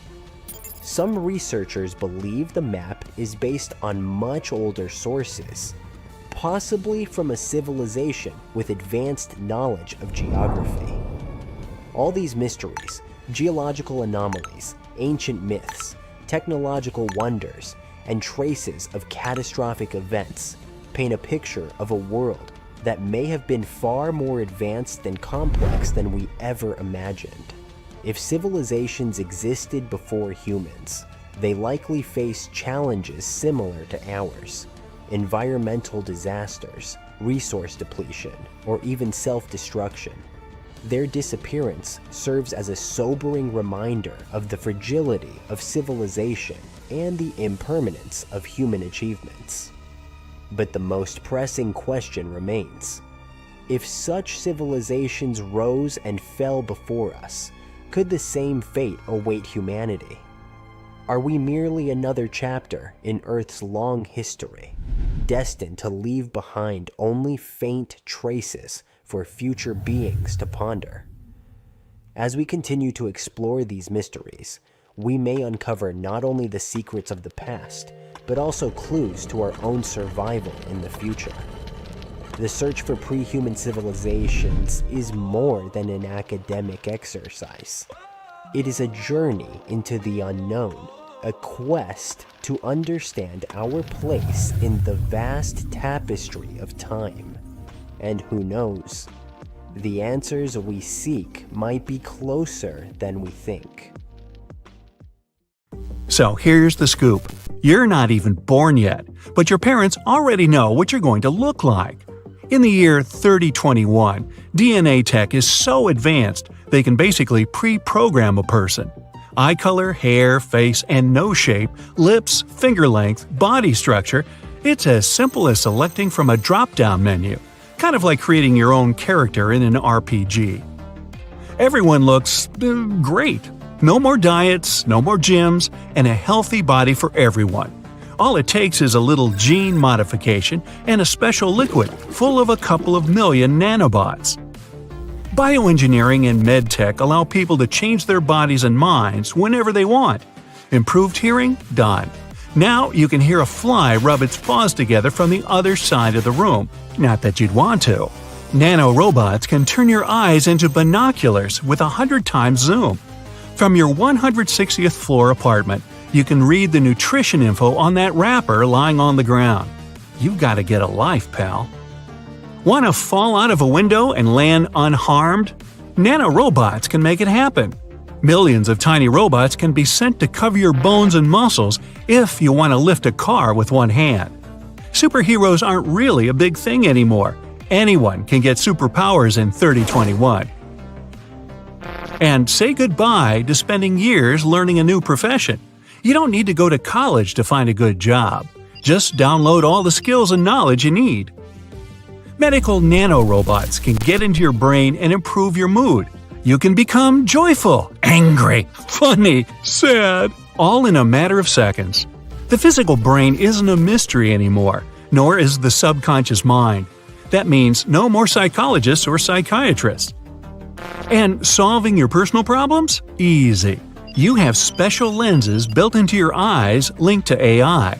You can see an analysis of your mind, and AI will even suggest a strategy for improving it.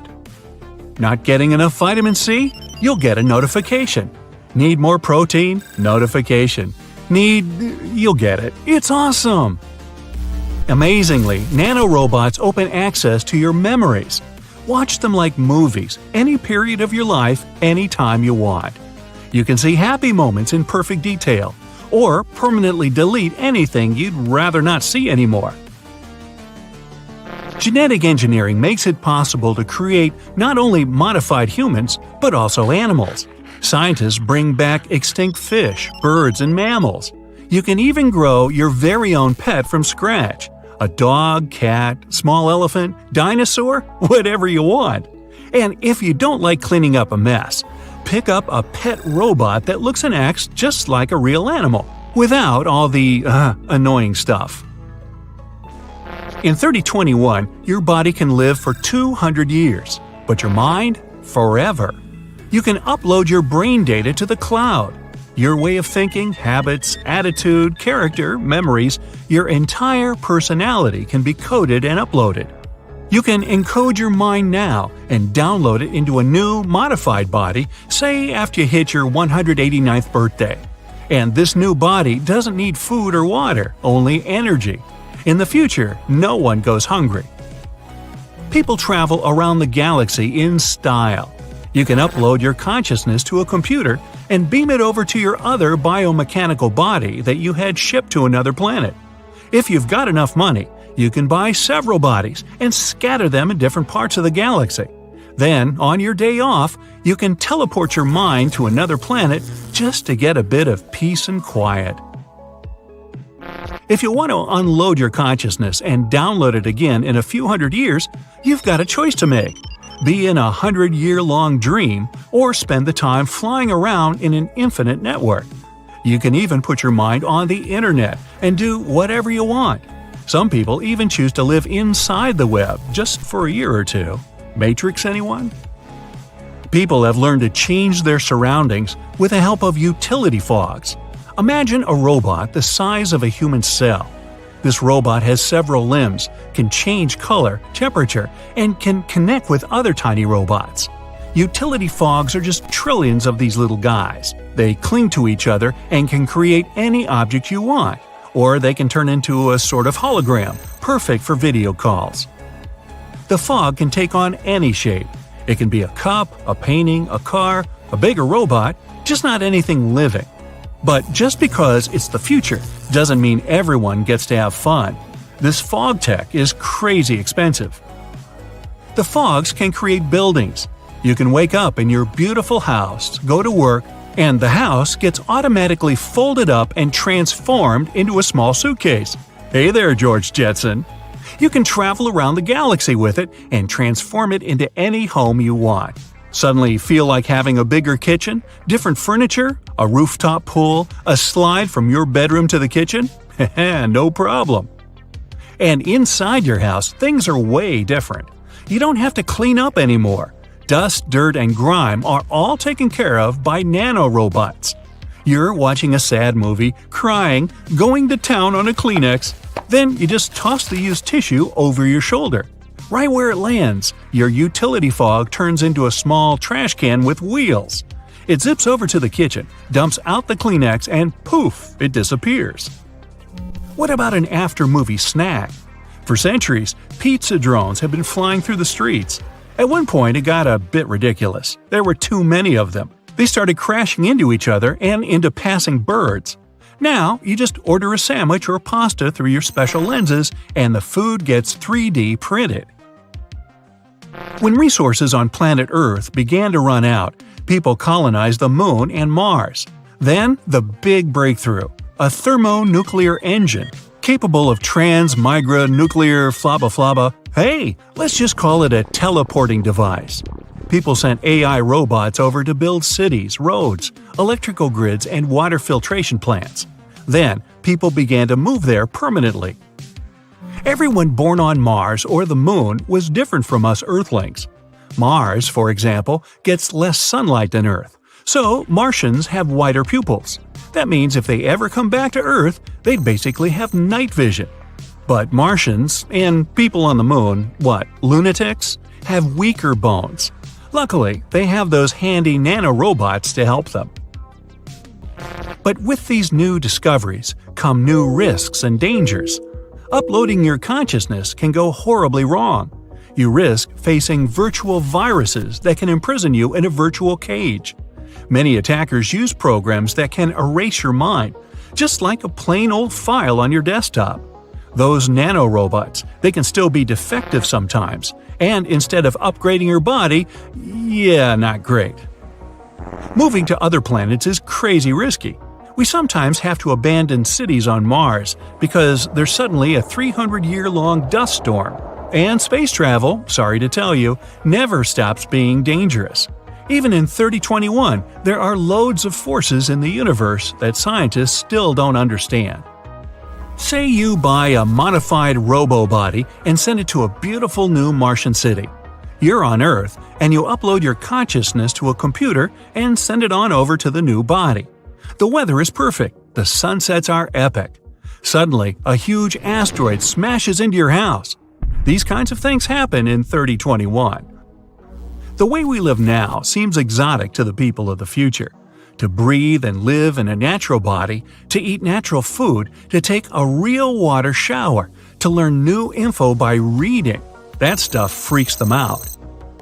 At some point, humans learn to travel through time, but immediately ban the new technology.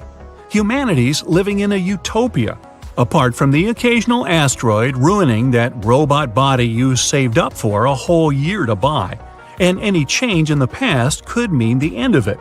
Instead of traveling to the past or the future, people create virtual simulations of their favorite time periods. The most popular simulations? Just going back in time and living a day as an ordinary person in 2021. Powerful quantum computers analyze your genes, calculate what you would have looked like, and recreate an exact you. Life was so much simpler 1,000 years ago. Me? I'm going to 1977. Disco, the Bee Gees, glitter balls, the golden age of music. For some of us. You were lucky to find that 6x6-foot apartment after all.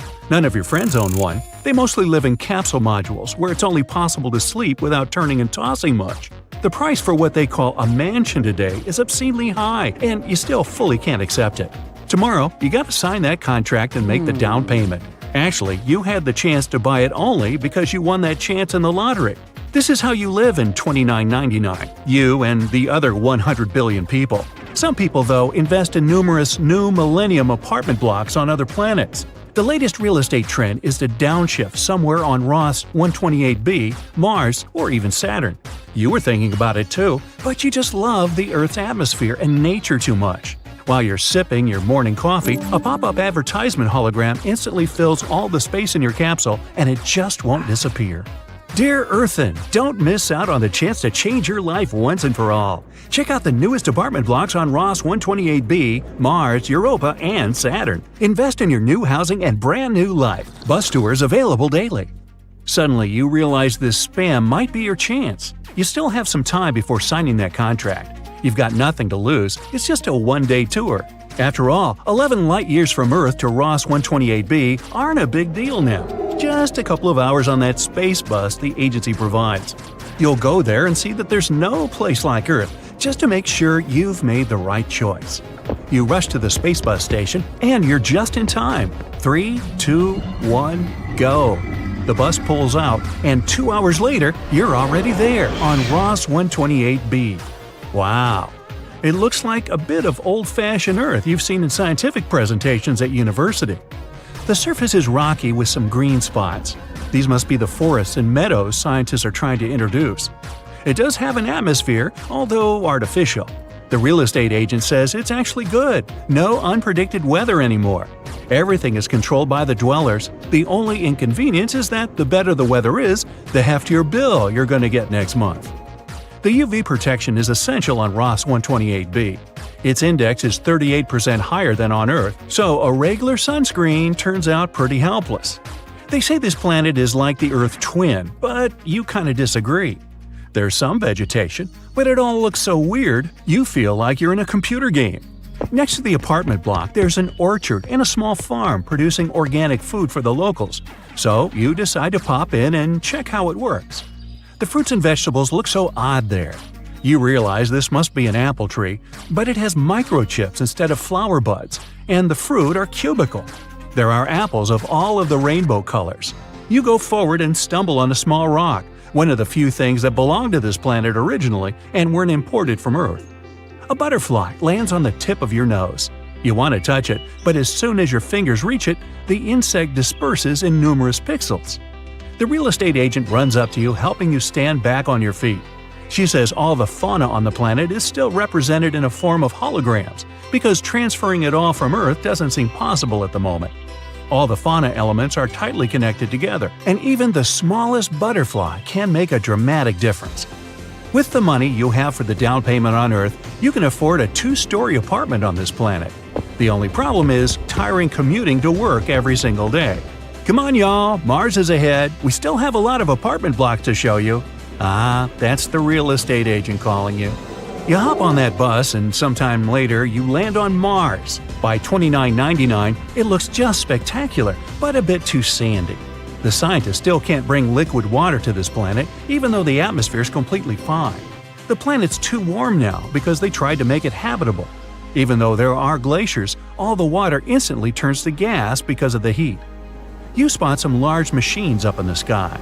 The real estate agent says these are some essential pieces of equipment that trap the gas water up in the sky to make Martian pouched water. She hands one pouch to you to try it out. Looks like an air balloon. Weird. You inhale it and you've never tasted anything like this before, and you still can't understand how that gas quenched your thirst.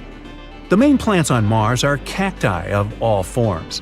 They adapted perfectly to its atmosphere, and scientists even managed to blend other plant genes with those of cacti. These tall plants are a Martian type of maple. You can tell it looking at the leaves. Here, there are some pears growing on that large cactus, and you can see mangoes, avocados, and fruits of all kinds. They seem to be thriving. The sun's shining, and they're surrounded by water in the form of gas. It almost feels like home here. While Ross 128b still has to be developed, it's been over 200 years since the first ranch on Mars was made. The real estate is pricier here though, so you can only afford a nice studio apartment. Looks like a bargain, but it's time to visit another planet. You're headed to Europa, one of Jupiter's moons. You've been to this planet last year on vacation, and you loved it a lot. 1,000 years ago, the scientists thought there was water under its icy crust, and they were right. The crust melted, forming a huge ocean twice the size of Earth's world ocean, and the planet itself has been undergoing various changes over the last millennium. All the cracks it had on its smooth surface formed many small continents. All of them were named after European countries, but you have enough time to visit only one of them, Italy. The continent is surrounded by azure water, and there are endless fragrant lemon trees. People cook pizza with freshly grown tomatoes, though they're as large as Earth's watermelons. One tomato is enough for 2 pizzas. You look through the Europa brochure to get more information about other continents. On Norway, there are mountains looking very much like Norwegian fjords. On France, there are endless lavender fields. And on the continent of Greece, there are large farms with olive trees. You close the brochure, realizing that real estate here is almost as pricey as back on Earth. No wonder too many people want to live there. Time's up, you've got one more planet ahead. The bus is about to land and there's an announcement. Welcome to Saturn. Put on your swimming masks and dive in to see our ultimate apartment block. The scientists spent over 250 years trying to solidify Saturn, but it was in vain. In the end, they decided to try making the first settlements back in the 2980s when you were a kid. The gravity on Saturn is a bit stronger than on Earth, which allowed scientists to construct large complexes under domes for people to dwell there. In the depths of Saturn's gas oceans, there's a wide variety of fauna – jellyfish, octopuses, even sharks. They look a bit different, trying to adapt to their life on another planet. Their fins look way larger to help them handle incredibly strong winds of 1,100 miles an hour. But the most incredible part is the flora. Saturn's algae come in at least 3,000 different colors. At least the brochure says so. You can also regulate their intensity and shade with a remote. 2 hours later, you're back in your capsule. You keep tossing in your bed. It's the last night here. Tomorrow is the big day, but you're still in two minds. You saw that studio apartment on Mars in your dreams. You ate Martian pancakes topped with cactus maple syrup. The alarm goes off. Congratulations! You're now the owner of your own apartment on Earth. Very few people can make it in $29.99, Mr. Sanders. You're holding a set of keys in your hand. A notification beeps on your phone. Lease your apartment on Earth and move to Mars. You won't ever have to work again. You can't help it and begin to smile. A space settlement floating out there in the cosmos. It's not sci-fi. But, as always, there is a catch. Look at this tiny deserted asteroid. It may look lonely and barren, but if you peek inside, you'll see life blooming inside of it. These days, many people now live right inside these asteroids. It's not sci-fi. According to researchers, we might be able to create futuristic cities the size of Manhattan on gigantic space rocks. Of course, there's a catch. The asteroid we choose as our base has got to be at least 1,000 feet wide. Though it's weird why life is inside this asteroid and not on its surface. You see, we can't really live right on asteroids. That's because we're not the little prince who indeed lived on an asteroid, according to the plot, but because there's too little gravity and too much radiation for us to handle if we chill outside. There are possible theoretical ways to stay on the surface, but it's going to be extravagant. So the only option is living inside asteroids. Nothing screams wildly theoretical like building an asteroid city. Living in space without any gravity isn't as romantic as it sounds. Researchers show that when people spend too much time in zero gravity, things start getting weird. Their eyeballs pop out, retinas detach, muscles shrink, and bones become as fragile as a potato chip. But imagine this, a space settlement floating out there in the cosmos. If you've watched enough sci-fi, you'd picture a massive structure spinning round and round. It spins to create gravity for all the lucky folks living inside. There's an actual prototype of this wizardry, the O'Neill cylinder. This device is named after physicist Gerard O'Neill, who came up with the idea for NASA in the 70s. Now, there isn't a ton of data on this, but humans need roughly 1/3 of Earth's gravity to function properly. An O'Neill cylinder may not be able to generate massive amounts of gravity, but the genius behind it, Mr. O'Neill himself, designed them to spin around their long axis. This device creates a gravity-like force called centrifugal force. So, if we ever get to use that, we'll be living happily on the inner surface of the cylinder, feeling pulled downward away from the center. But, as always, there is a catch. When the team crunched the numbers, they realized that the asteroids would break apart way before they could reach the speeds necessary to keep us grounded. And to make matters worse, most of these asteroids were more like loosely assembled piles of rock than a solid chunk. The small ones, like less than 6 miles across, are a mix of sand, pebbles, rocks, and boulders. They're all held together by the weak force of their own gravity. If you were to spin one of these asteroid buddies, all those parts would go flying off into space. Not cool. However, scientists didn't give up and they elaborated on the idea. They needed to find a way to keep the asteroids together. They played around with different ideas and they produced something crazy. Now, if you were to carry all your personal belongings every day right in your hands, at some point, The situation would be out of your control. You'd have to collect all your stuff from the floor. But you're smart and you carry a bag, right? Well, it seems that if we want to control an asteroid, all we need is a ginormous bag. But not just any bag, a massive, flexible, and super lightweight mesh bag made from teeny-tiny carbon nanofibers. These fibers are like tubes that are only a few atoms wide, but boy are they strong. So once we've got this cylinder-shaped bag all set up, we can start slowly spinning the asteroid using rocket motors deep within the rubble. And as it spins faster and faster, it'll start flinging all those pebbles, rocks, and boulders. And guess what? The carbon nanowire webbing is going to go flying out with them.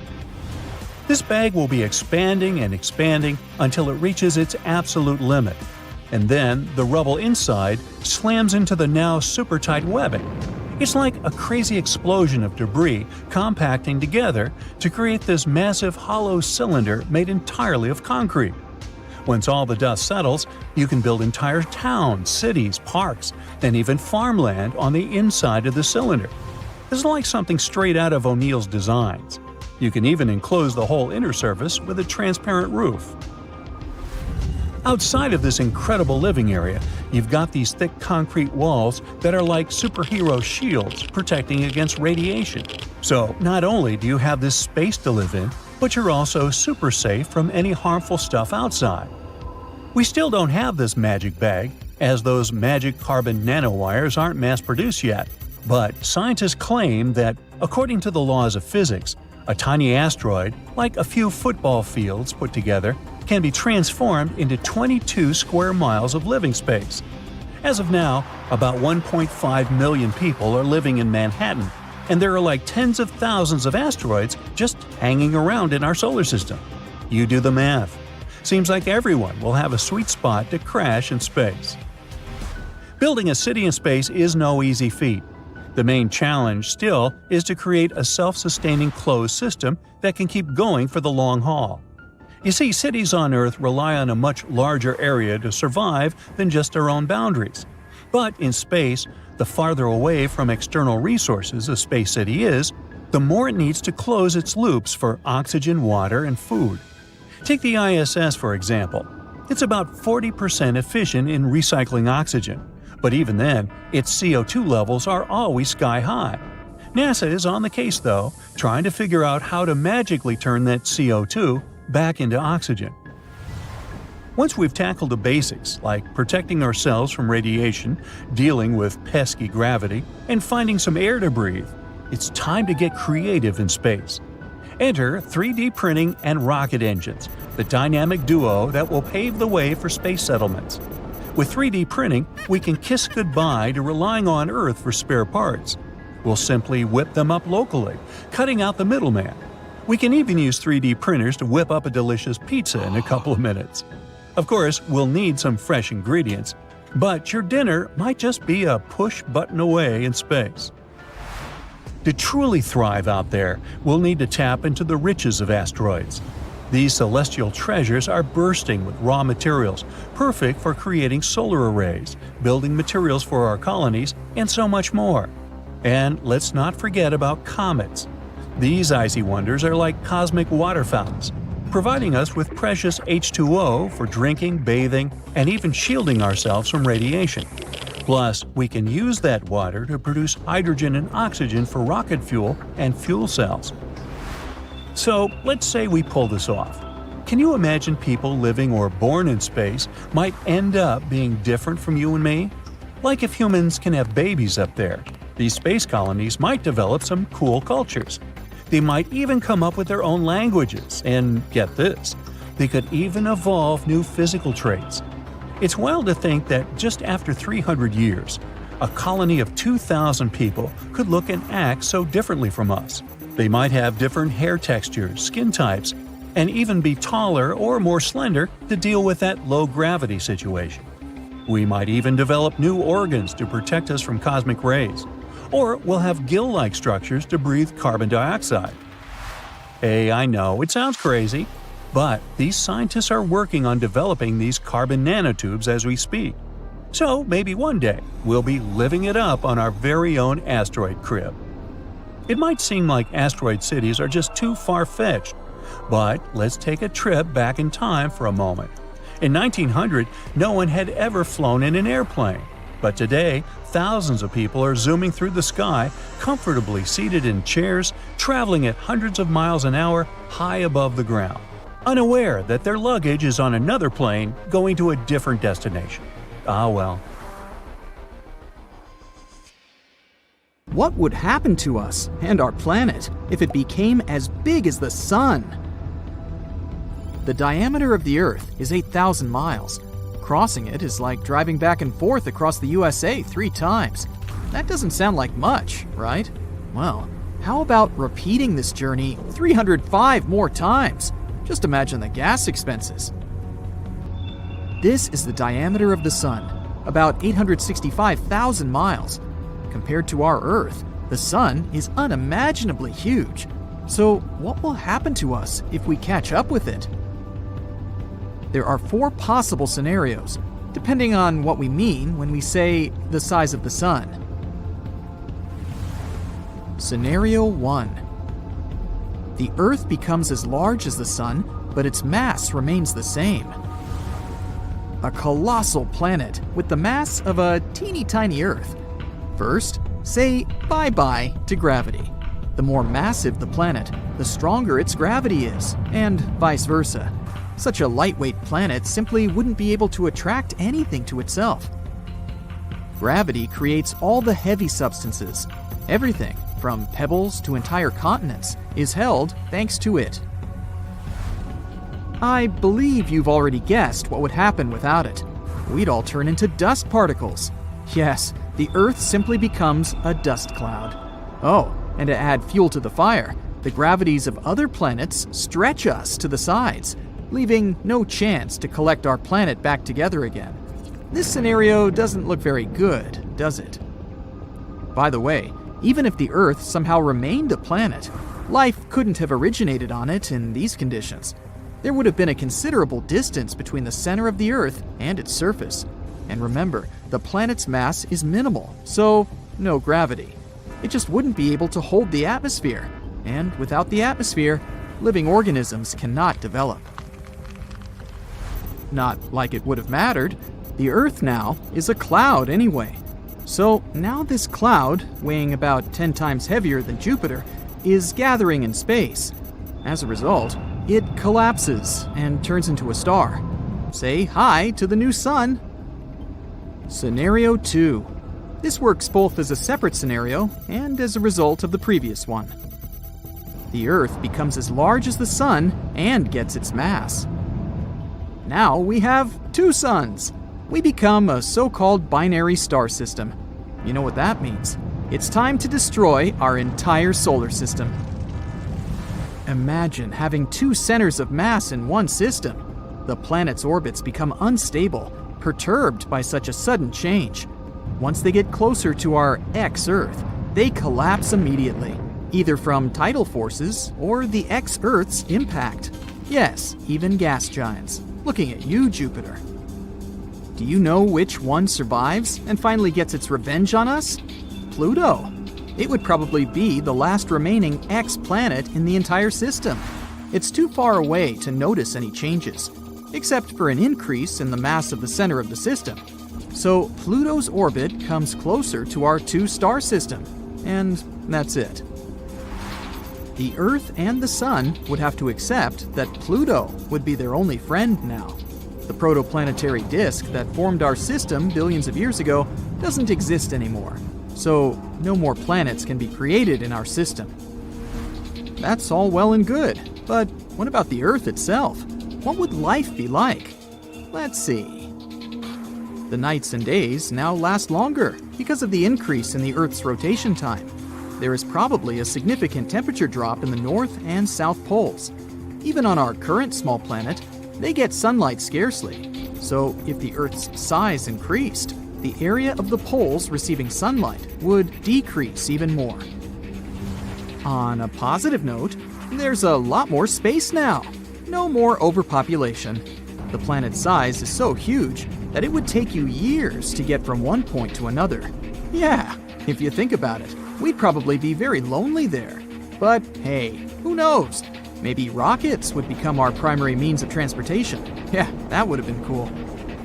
There are many vast uncharted areas that no human ever saw or visited. We also wouldn't know about the existence of many different civilizations and tribes.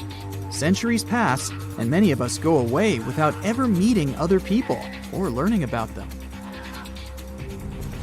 And that's if we can walk at all.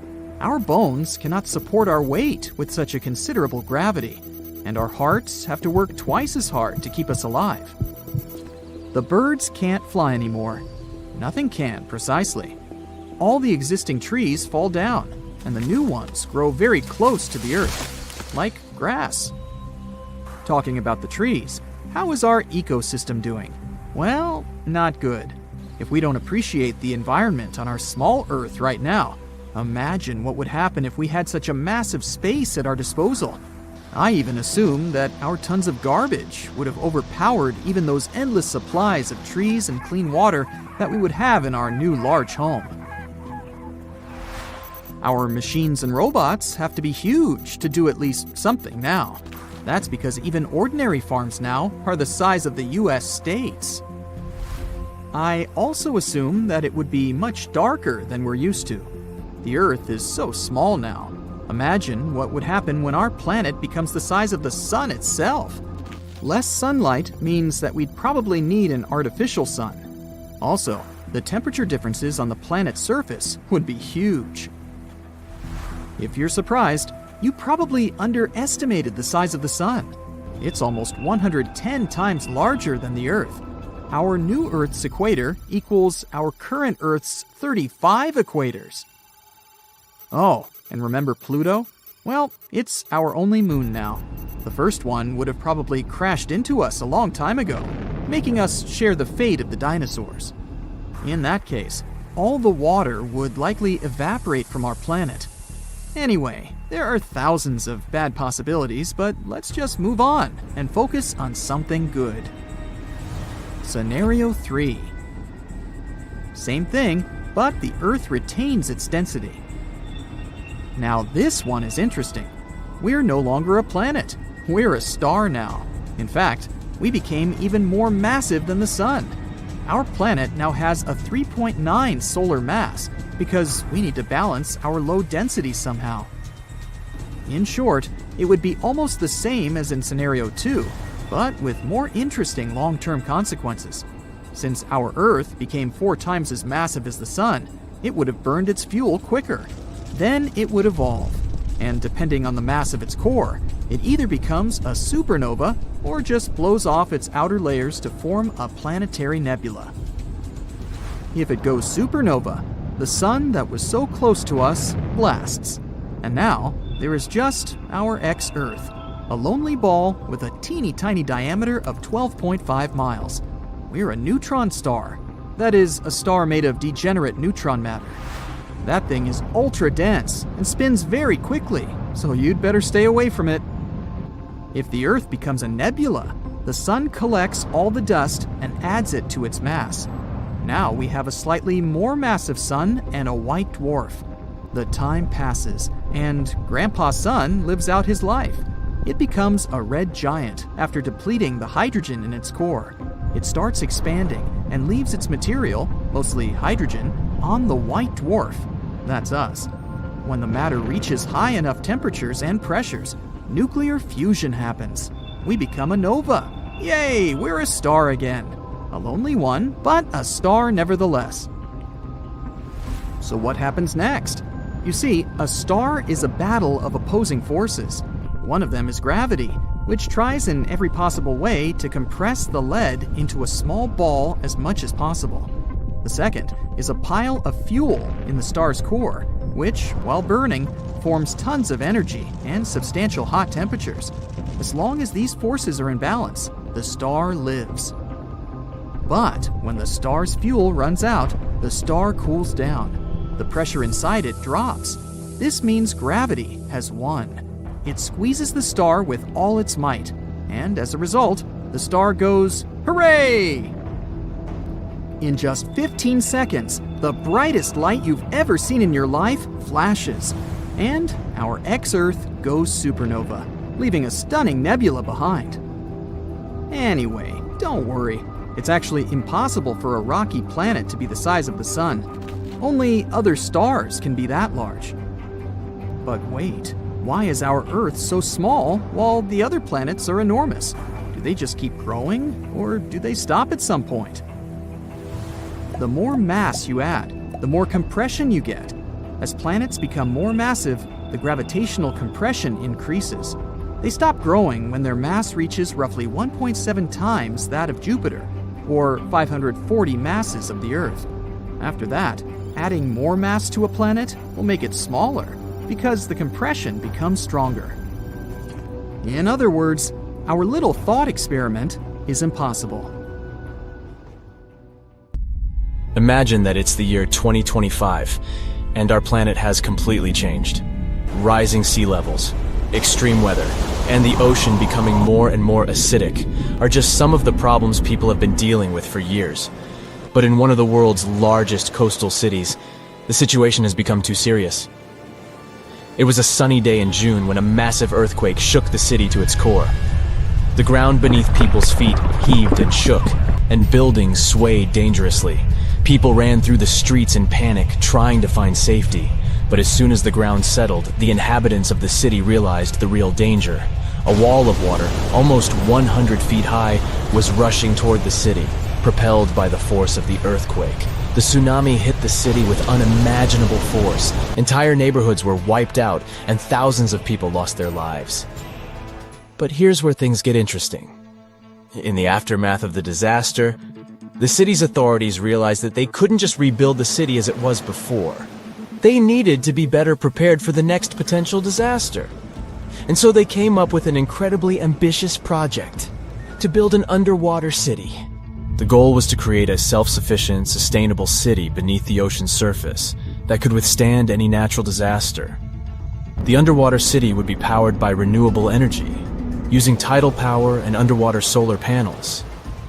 It would be designed to withstand extreme weather and would have its own emergency response systems. The project attracted some of the world's top scientists, engineers, and architects. They worked tirelessly to design the city and carefully considered every aspect of the project. The underwater city would have everything that a typical city had, from schools and hospitals to stores and restaurants. There would be underwater farms where fish and other marine creatures could grow. The city would even have its transportation system, advanced submarines, and underwater tunnels connecting different parts of the city. The project became a shining beacon of hope for people. It showed that even in the face of disaster, we could come together to create something amazing. But as time went on, the project no longer seemed so perfect. The cost of the project turned out to be higher than planned. There were also concerns about how long such a project would exist. After all, the ocean is very unpredictable. And still, the team of scientists and engineers never gave up. After years of trial and error, they finally created the perfect underwater city, a marvel of engineering, a self-contained ecosystem that could sustain people indefinitely. The buildings were constructed from a material that could withstand the immense pressure at the bottom of the ocean, and the city itself was powered by a network of advanced hydroelectric turbines. It wasn't long before the first wave of colonists arrived at the underwater city. There were different people in this group, and each of them had their own reasons for choosing to live in this new world beneath the waves. Some were adventurers seeking a new world to explore, while others were hoping to escape natural disasters raging on dry land. But despite their differences, all these people shared a common goal: to build a new society, one that was in harmony with the natural world. The underwater city flourished, and new discoveries were made every day. The colonists developed new technologies and ways to tame the power of the ocean. They learned to farm the sea and started cultivating underwater gardens that provided them with a steady food supply. But living underwater was challenging. People felt isolated and even claustrophobic. The situation came to a head when a group of activists started to protest against the city's expansion plans. They argued that the underwater city was a threat to the environment it was meant to protect, and that the colonists should focus on reducing their impact on the delicate underwater life. The protests sparked a heated debate among the colonists. Some of them argued that the survival of the city depended on its growth and expansion. Others claimed that the city needed to prioritize the protection of the environment above all else. In the end, a compromise was reached. The city would continue to expand, but the main priority would be sustainability and a responsible attitude to nature. The colonists would do their best to reduce their impact on the environment by using new technologies and following strict conservation rules. And they would also remember the importance of protecting the ocean and its fragile ecosystem. Years went by, and the underwater city continued to thrive. New generations of colonists were born, and they grew up in a world entirely different from the one their ancestors had known.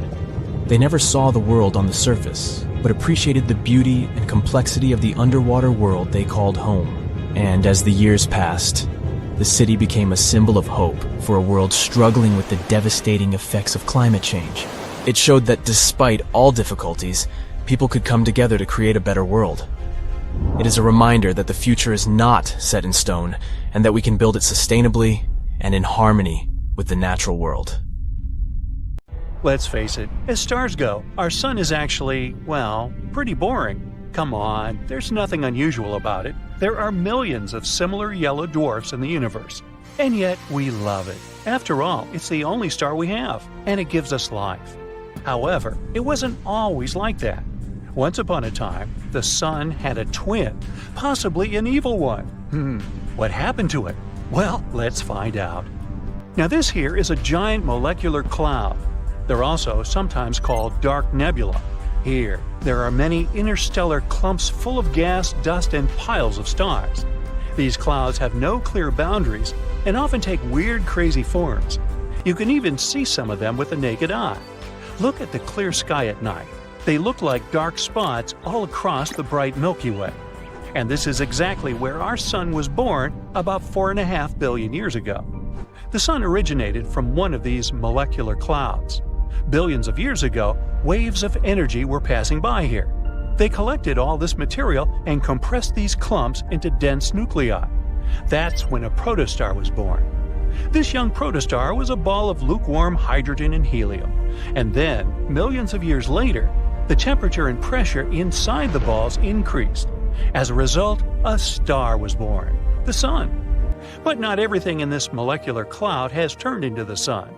The remaining materials began to revolve around the new star. And as you might have guessed, they gradually turned into planets, including our Earth. This is how our solar system was created. But it's quite possible that this is not the whole story, and that at the same time, along with our star, another one was born. The lost twin of the sun, made from the same materials under the same conditions. But why do we think that it exists? Well, recently, scientists have launched some statistical models to find out more about the birth of stars.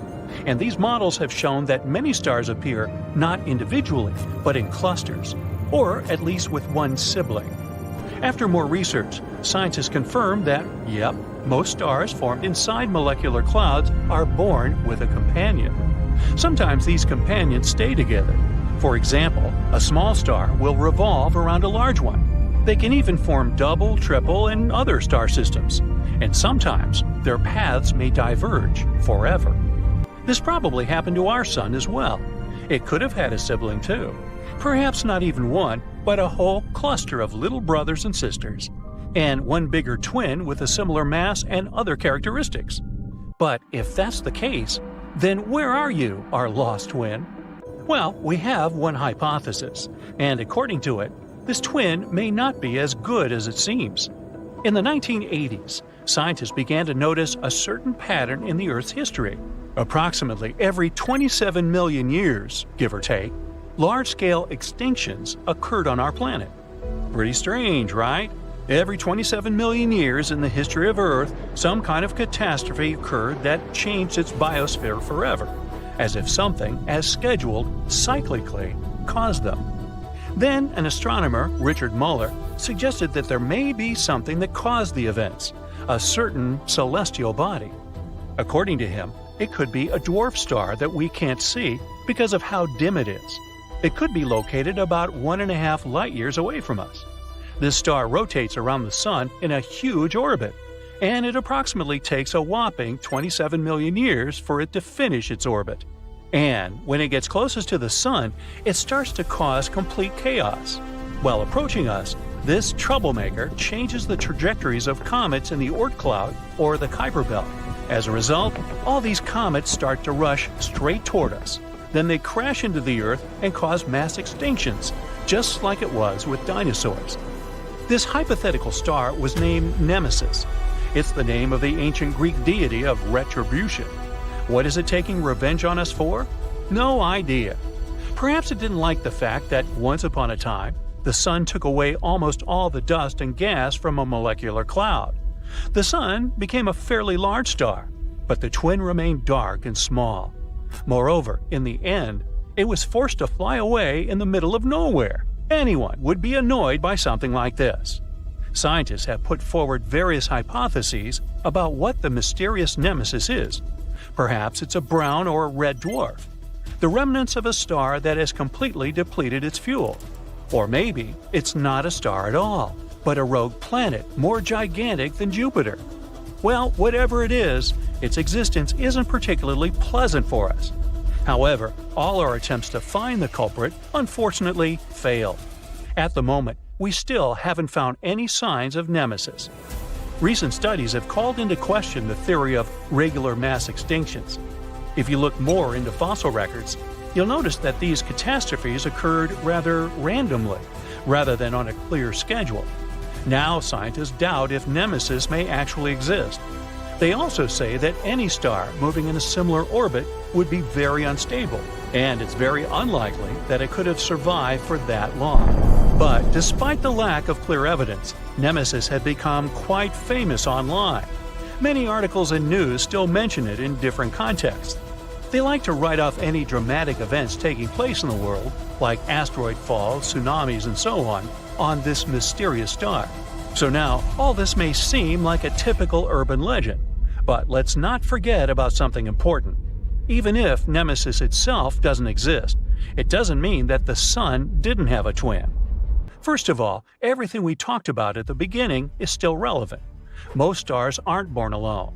The probability that our Sun also had a sibling is still very high. Secondly, there may be evidence of the existence of this lost twin, and is probably somewhere in the Oort cloud. This is a huge cloud in the outer limits of our solar system. It consists of a bunch of comets and other cool rocks. Now, scientists believe that this cloud stores various remnants and fragments of everything that remained after the birth of our solar system. It's like a huge museum of our past. So, in this Oort cloud, scientists have noticed something interesting.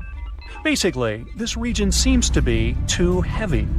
What the Oort cloud actually looks like doesn't correspond to our current models of the formation of the solar system. It's too heavy because there are some remnants of something in it. So, there used to be something in the solar system that we don't know about yet. But when scientists included a possible second sun in their calculations, it fit just right. Like a missing piece of a puzzle, the lost twin perfectly matches the gap in the weight of the Oort cloud. So yeah, the Sun almost certainly had a twin. But what happened to it? And where is it now? Unfortunately, this star is most likely already very far away. Probably after their birth, the Sun and daughter, Sun 2.0, spent only a couple of million years together, and then they had to separate completely. Now, the second twin may be hundreds of light years away from us. It can be anywhere in the Milky Way. And yeah, theoretically, we could find it, but that would be quite difficult. To do this, we need to find all the stars similar to our Sun, about the same age, all over the Milky Way galaxy. And even if we make a list of these stars, what's next? We have no way of knowing which one was really the twin of the Sun. So, the lost twin will most likely remain lost, and our Sun will remain forever lonely. What a sad story. But cheer up, for us it's probably the best. If we had two suns, perhaps the solar system would never have become what it is now. Our planet might not exist at all, and that means that there might be no life. So we probably should be grateful for the sun's sacrifice. On the other hand, our sunsets would look like the ones they have on Tatooine. Cool. Let's talk about cyberpunk, a really cool genre of science fiction that started in the early 1980s. Its pioneer writers were really interested in how technology was changing society, especially with all the digital evolution happening at that time. One of the writers, Bruce Sterling, wrote an introduction to a book called Mirror Shades, which was like a guide to cyberpunk. He said that this genre is all about looking at technology in a new way, not just for science fiction writers, but for regular people too. It's like imagining a world where high-tech stuff and the cool underground culture mix together. The heroes of cyberpunk stories are mostly rebellious people who stand up against big companies and the boring mainstream. They believe in being unique and doing their own thing, even when the world tries to contain their efforts. These heroes are really good at taking things from popular culture and using them to express their own ideas and interests. They also know how to use computers to find out secret information and spread messages that go against the system. These days, cyberpunk themes are seen in more than just literature. You can find their influence in things like movies, video games, and even fashion. It does make you wonder though, could the future truly turn out to be what cyberpunk writers predicted? Truth is, all the cyberpunk literature is packed with mind-blowing technology that might just become a reality one day. Like augmented reality, for instance. Now this might sound far-fetched, but we're actually getting closer to experience AR in our daily lives. I mean, some companies are already offering such devices. Right now, they're mostly used for gaming and entertainment, but soon enough, we might use them for virtual training, education, and even shopping for a new car or checking out a house. Next up, smart clothes. In cyberpunk video games, people are rocking these stylish garments that not only look cool, but also offer some serious protection. We're not quite there yet, but smart clothes are becoming a thing in our world too. You've probably heard of smartwatches and fitness trackers, right? Well, imagine clothing that can monitor your body's movements, suggest healthy habits, and adjust your body temperature. Some fashion brands are already exploring this exciting field. Now let's dive into virtual reality. In one particular cyberpunk story, there's a feature where you can customize your own virtual reality experience. It's like stepping into someone else's shoes and reliving their memories. Now, VR is already pretty amazing in our world. We use it for medical purposes, gaming, and tourism. And here's something even cooler. Imagine being able to feel things in virtual reality. Yeah, it's called haptic technology, and it's being developed to make VR even more immersive. You could use it to control machines, learn in a virtual classroom, or even attend a concert with friends who are miles away. Last but not least, we have artificial intelligence. In a cyberpunk scenario, AI is everywhere, from brain analysis to taxis with intelligent controllers. Now, we might not have all that advanced AI just yet, but we're definitely making progress.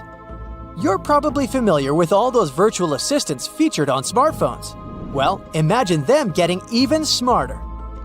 AI is expected to be integrated into so many aspects of our lives, like fridges that can automatically order groceries when we're running low, self-driving cars, and delivery drones.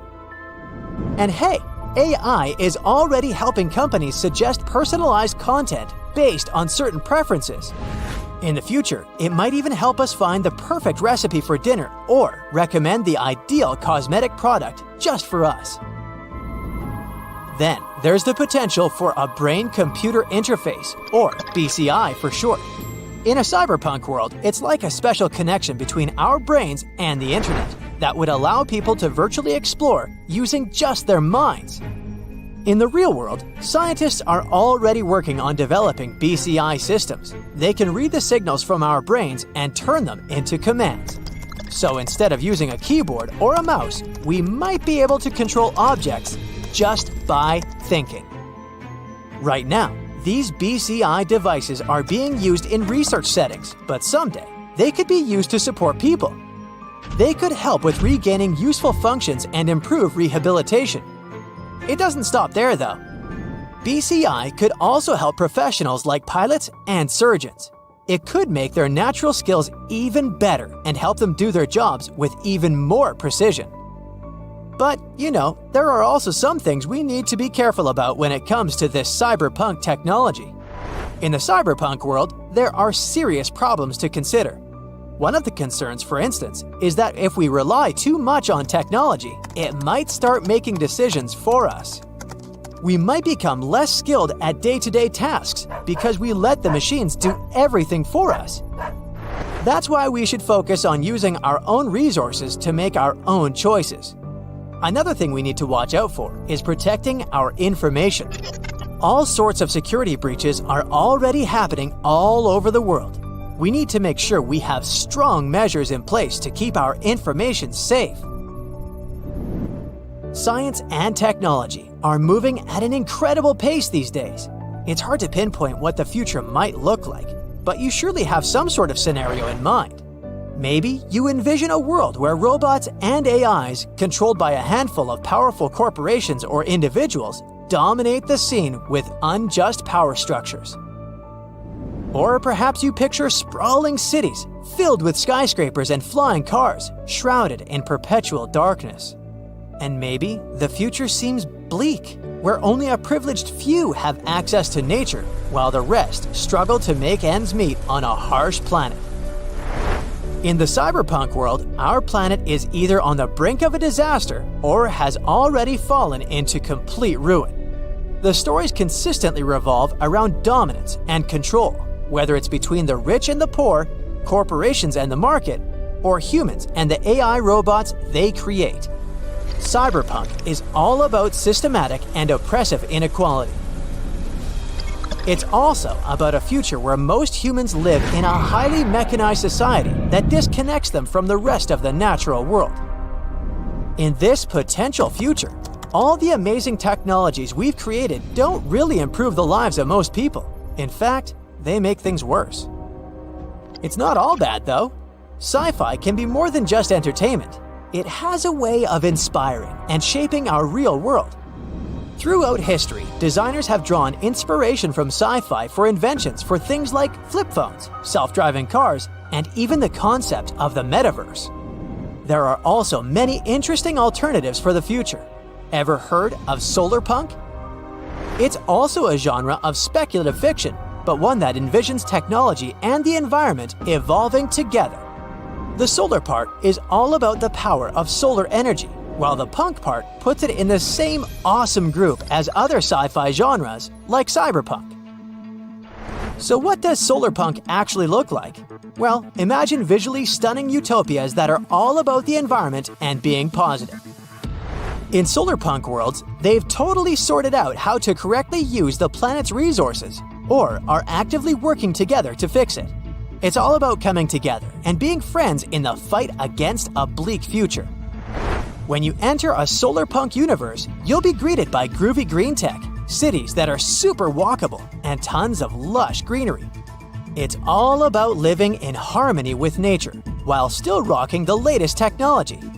It's like the complete opposite of cyberpunk, which is all about grimy cities, greedy corporations, and fear of outsiders.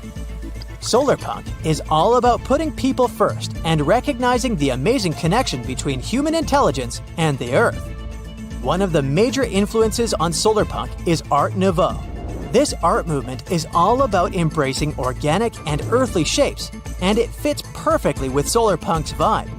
Another cool reference for solarpunk is the arts and crafts movement from the late 19th century. It was all about rebelling against unnecessary waste. It's becoming colder by the minute. The temperature drops below zero very quickly. And although there's no snow, the cold is becoming unbearable.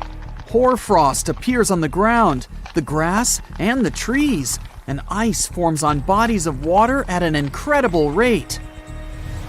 Shivering people all over the planet raise their eyes to the sky, and their jaws drop in disbelief.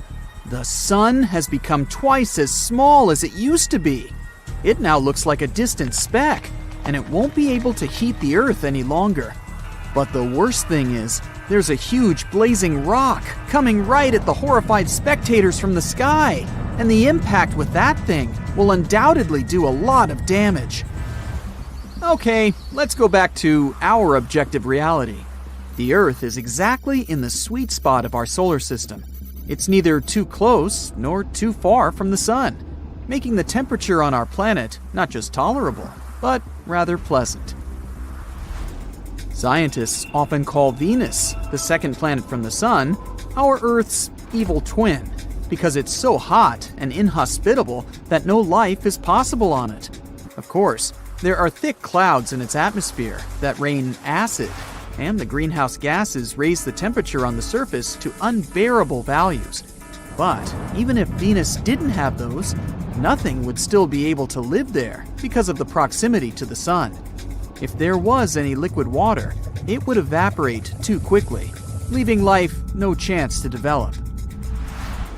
On the other hand, Mars, going next in line after Earth, is a bit too far away from the Sun, which makes it cold and lonely. The temperature on its surface is below freezing, and it never warms up enough for water to stay liquid for long. That's not to mention the lack of atmosphere on the red planet, the element that provides the Earth with breathable air. So, if our planet shifted closer to or farther away from the Sun, its temperature would either rise or fall respectively. A few hundred miles wouldn't make much difference. The circling of Earth around the Sun is uneven anyway, and we constantly get nearer to our star or fly a bit away from it. The distance that would matter is measured in millions of miles. And yeah, just like I showed you at the beginning of this video, we'd see the Sun a lot smaller than we do now if we went that far. The temperatures might not fall at the exact moment of the shift, as there would still be some warmth left. But in the following winter, our planet would probably stay cold forever. The oceans would be covered with ice, and the overall sea level would drop. And ultimately, the ice would reflect more of the Sun's heat back into the atmosphere and space, not allowing the surface of our planet to get the necessary warmth. And more ice means less water vapor in the atmosphere. Water vapor captures heat too, creating clouds. So the colder it is, the less rain. The cold and the lack of rain would not let any plants survive for long. So the areas of icy and barren landscape would grow fast, leaving only the areas along the banks of rivers intact for a while. After some time, the rivers would stop running too, either frozen or dried out because of losing their sources, lakes and seas, which would, of course, freeze as well. Any life dwelling near them would disappear. Plants first, and with them, everything else, since plants produce both food and breathable air.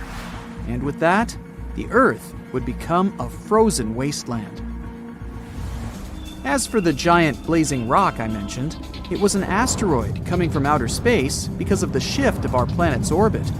Jupiter, the largest planet in our solar system, acts as a natural shield for us against space rocks. It has a huge mass, and most asteroids flinging from outer space get caught in its gravity and fall on its surface. There's no life possible on Jupiter, and its surface is gaseous, so asteroids tend to disappear in it without a trace. Still, some manage to get past Jupiter, where Mars comes into play.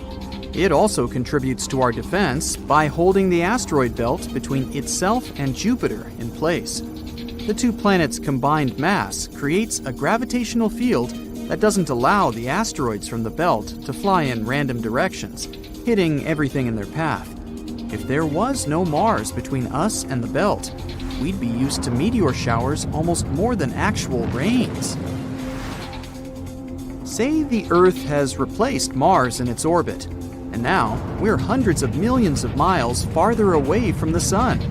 The mass of the Earth is more or less similar to that of Mars, so the asteroid belt is still in its place. The temperatures will still fall though, and life will soon go extinct. But if Mars stayed where it is, and the Earth just shifted away, it would be a recipe for disaster. There's no chance the planets would orbit the Sun at the same rate because their mass is not equal. At some point, they would collide with each other. Taking their speed into account, they'd both crack and shatter, perhaps creating another asteroid belt in our solar system. It would be no more hopeful for us if the Earth decided to jump closer to the Sun. Apart from the star seeming more like a giant, pitiless, blazing ball in the sky, its heat would melt the glaciers on our planet, making sea levels rise abruptly. The water would flood major parts of the continents, and more surfaces of the planet would be covered with water, which means more heat absorption. That would bring about a further rise in the temperature. Also, those large bodies of water would evaporate like crazy, releasing tons of water vapor and carbon dioxide into the atmosphere.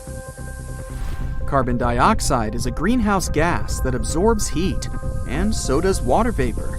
Together, they would trap more and more of the sun's warmth, creating thick, roiling clouds in the sky, almost like on Venus, but without the acid.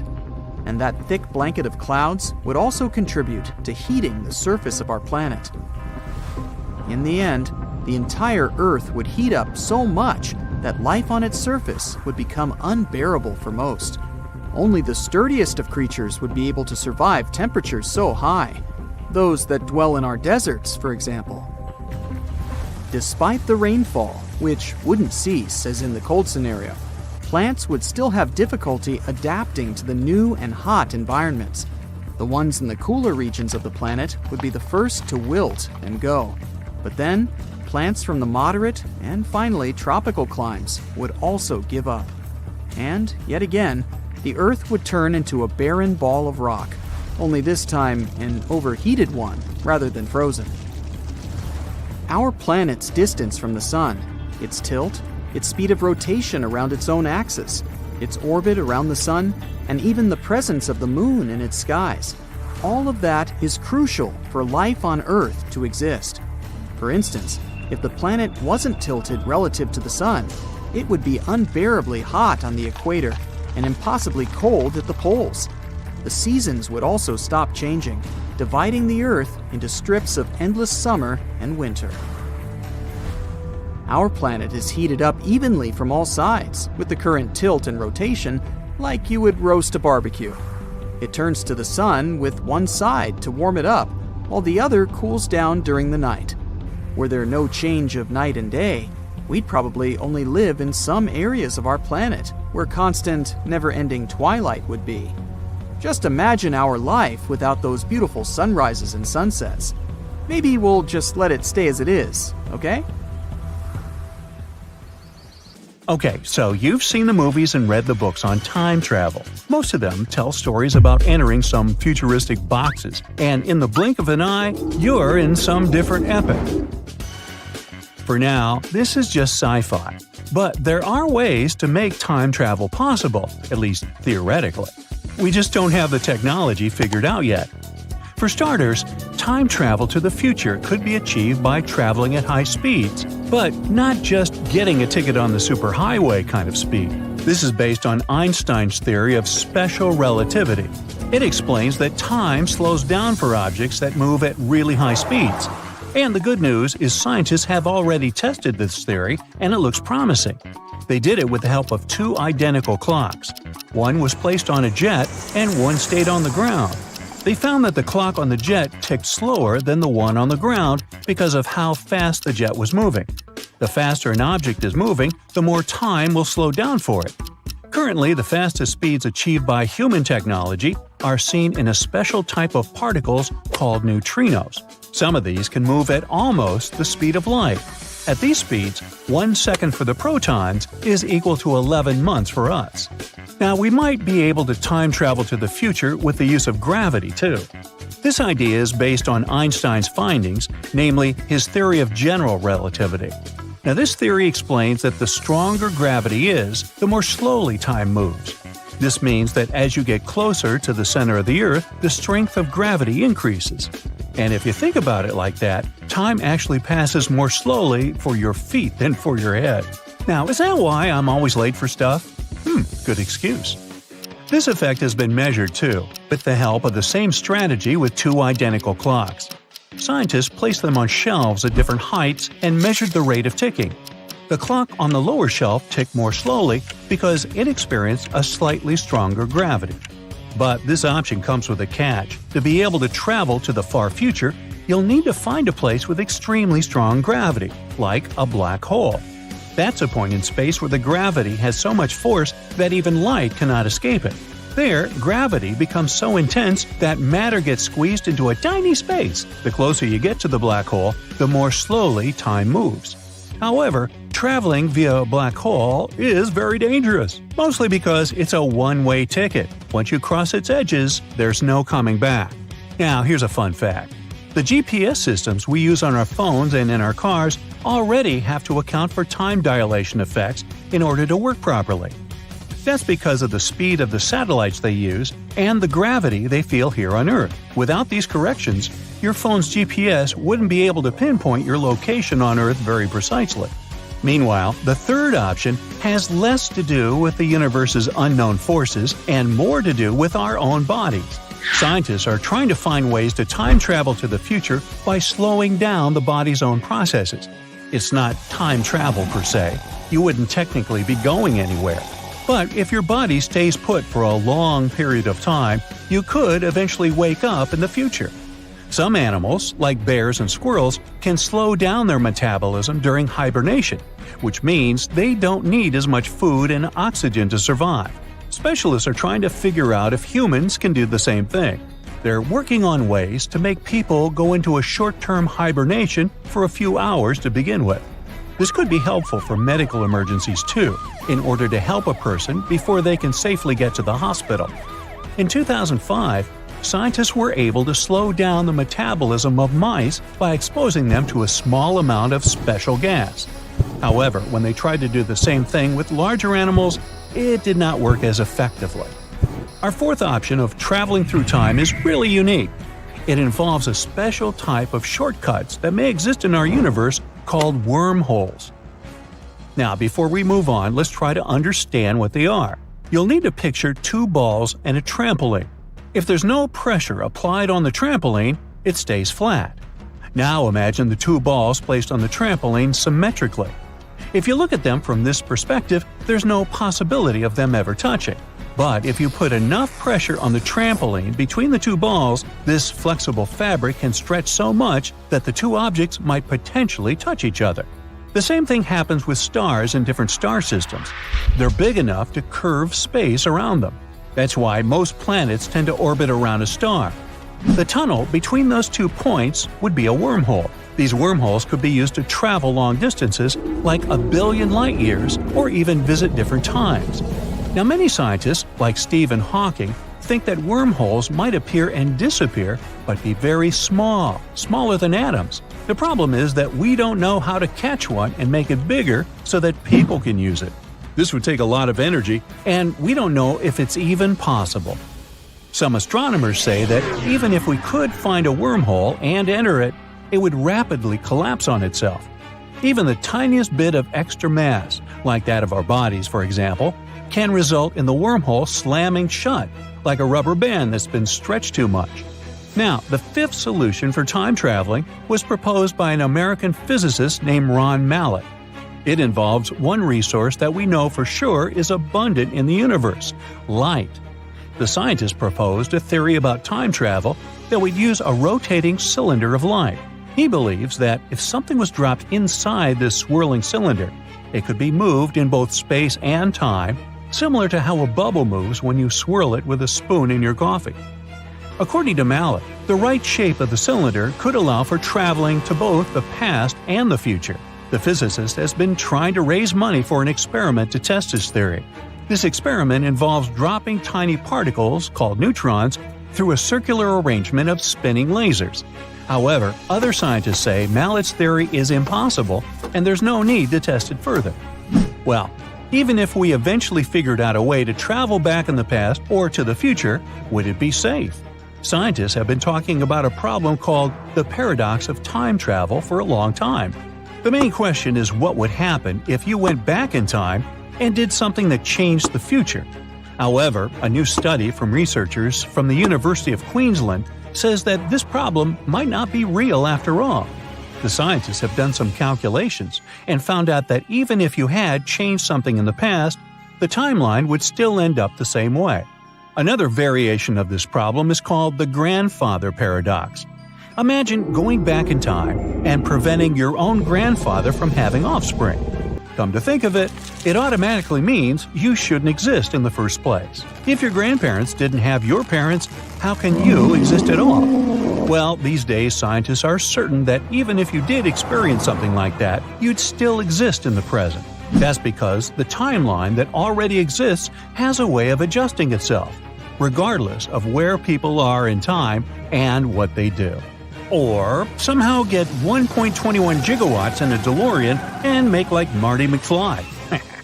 Somewhere, deep underground in super-secret laboratories, scientists are trying to create a black hole.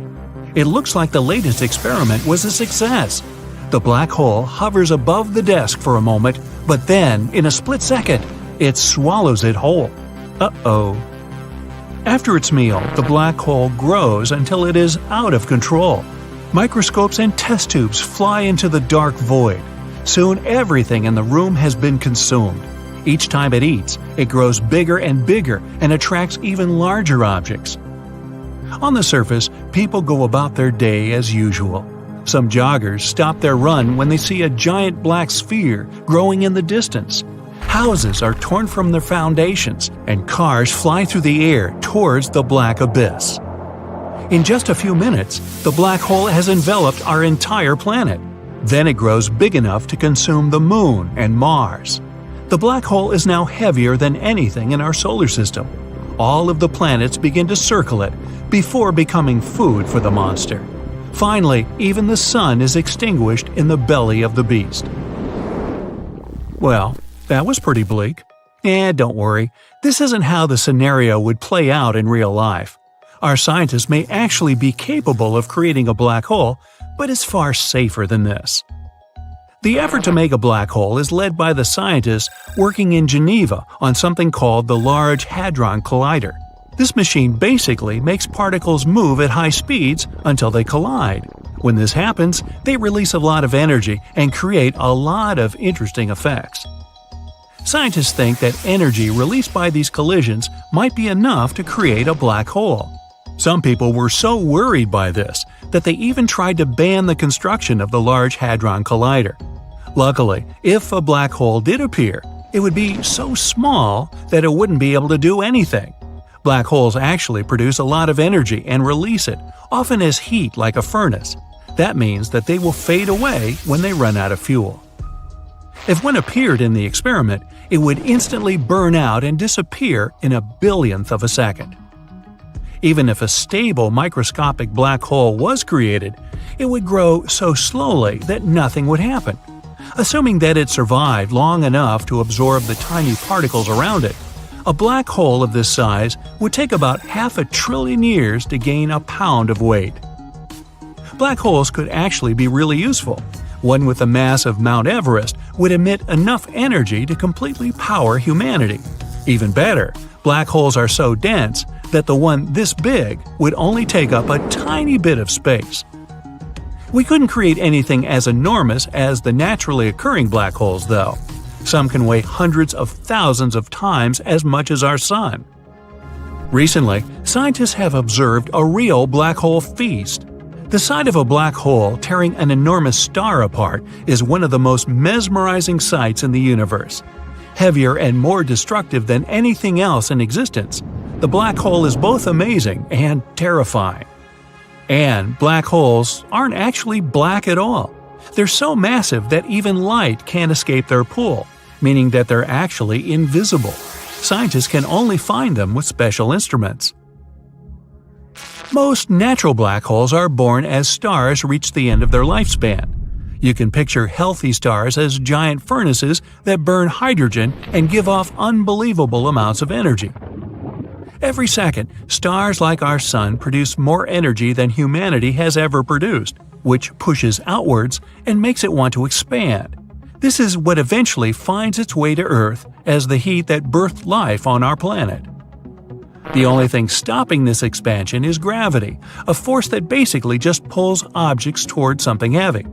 Most people know gravity is something that keeps us planted to the ground and stops us from flying off into space. The force of gravity of a star is so strong on stars that it makes them want to implode in on themselves. So, when a star is healthy, the force of gravity pushes inwards, and the energy it releases tries to inflate it like a balloon. These forces mostly cancel each other out and stop it from doing much at all. When a star burns through its fuel, though, nothing is pushing outwards to stop it from collapsing in on itself. Some really big stars make so much energy that they gradually expand into something called a red giant. When they run out of fuel, they cool, and gravity pushes the enormous object into a tiny space. Scientists use our sun to measure how big things in space are. Our sun weighs 1 solar mass. If a light star, like our sun, implodes, not much happens, which is lucky if you've ever worried about being swallowed up into a black hole. If a red giant around 10 solar masses implodes, though, some incredible things can happen. The collapse of one of these is so intense that it explodes into a supernova, releasing a light as bright as the entire galaxy. Stars that are massive enough to produce supernovas sometimes become black holes.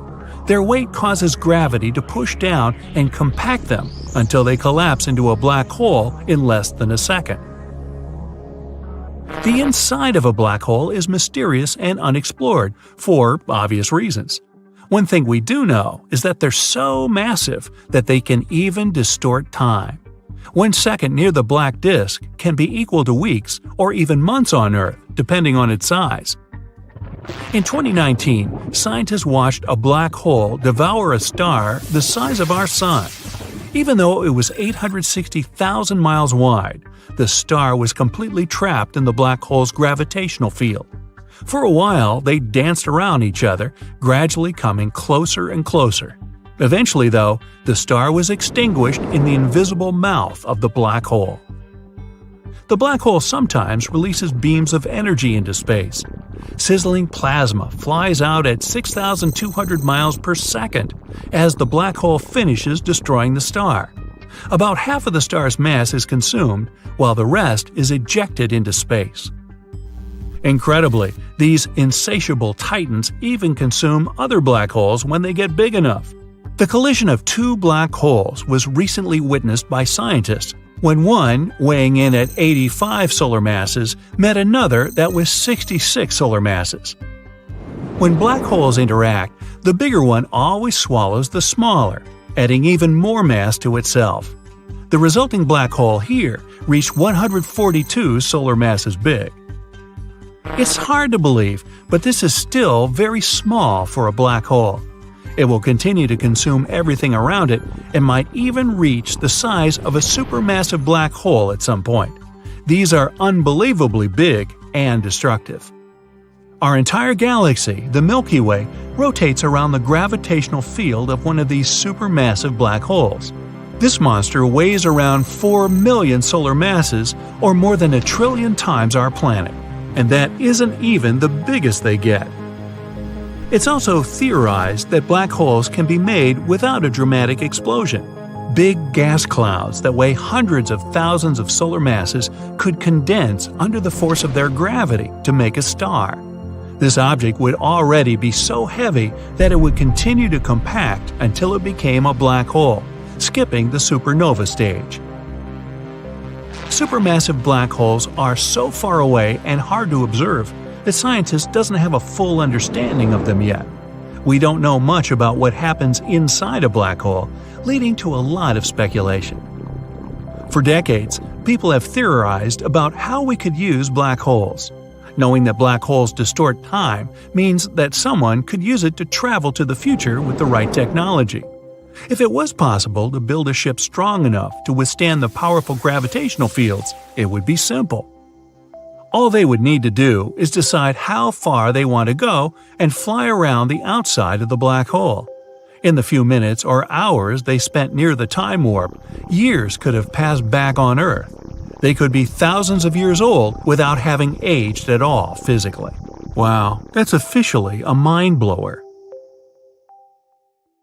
Ever wondered what it would be like to hear the sound of a black hole? NASA's got you covered. Here is a screaming black hole. Screaming in space? I thought in space no one can hear you scream. Well, let me explain.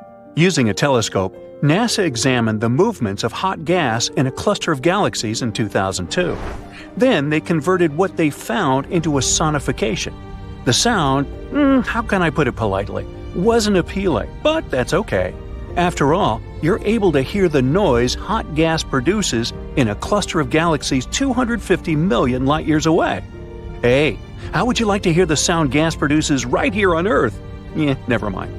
Sound waves already existed over there in the gas cluster, so experts just rescaled them to the range of human hearing.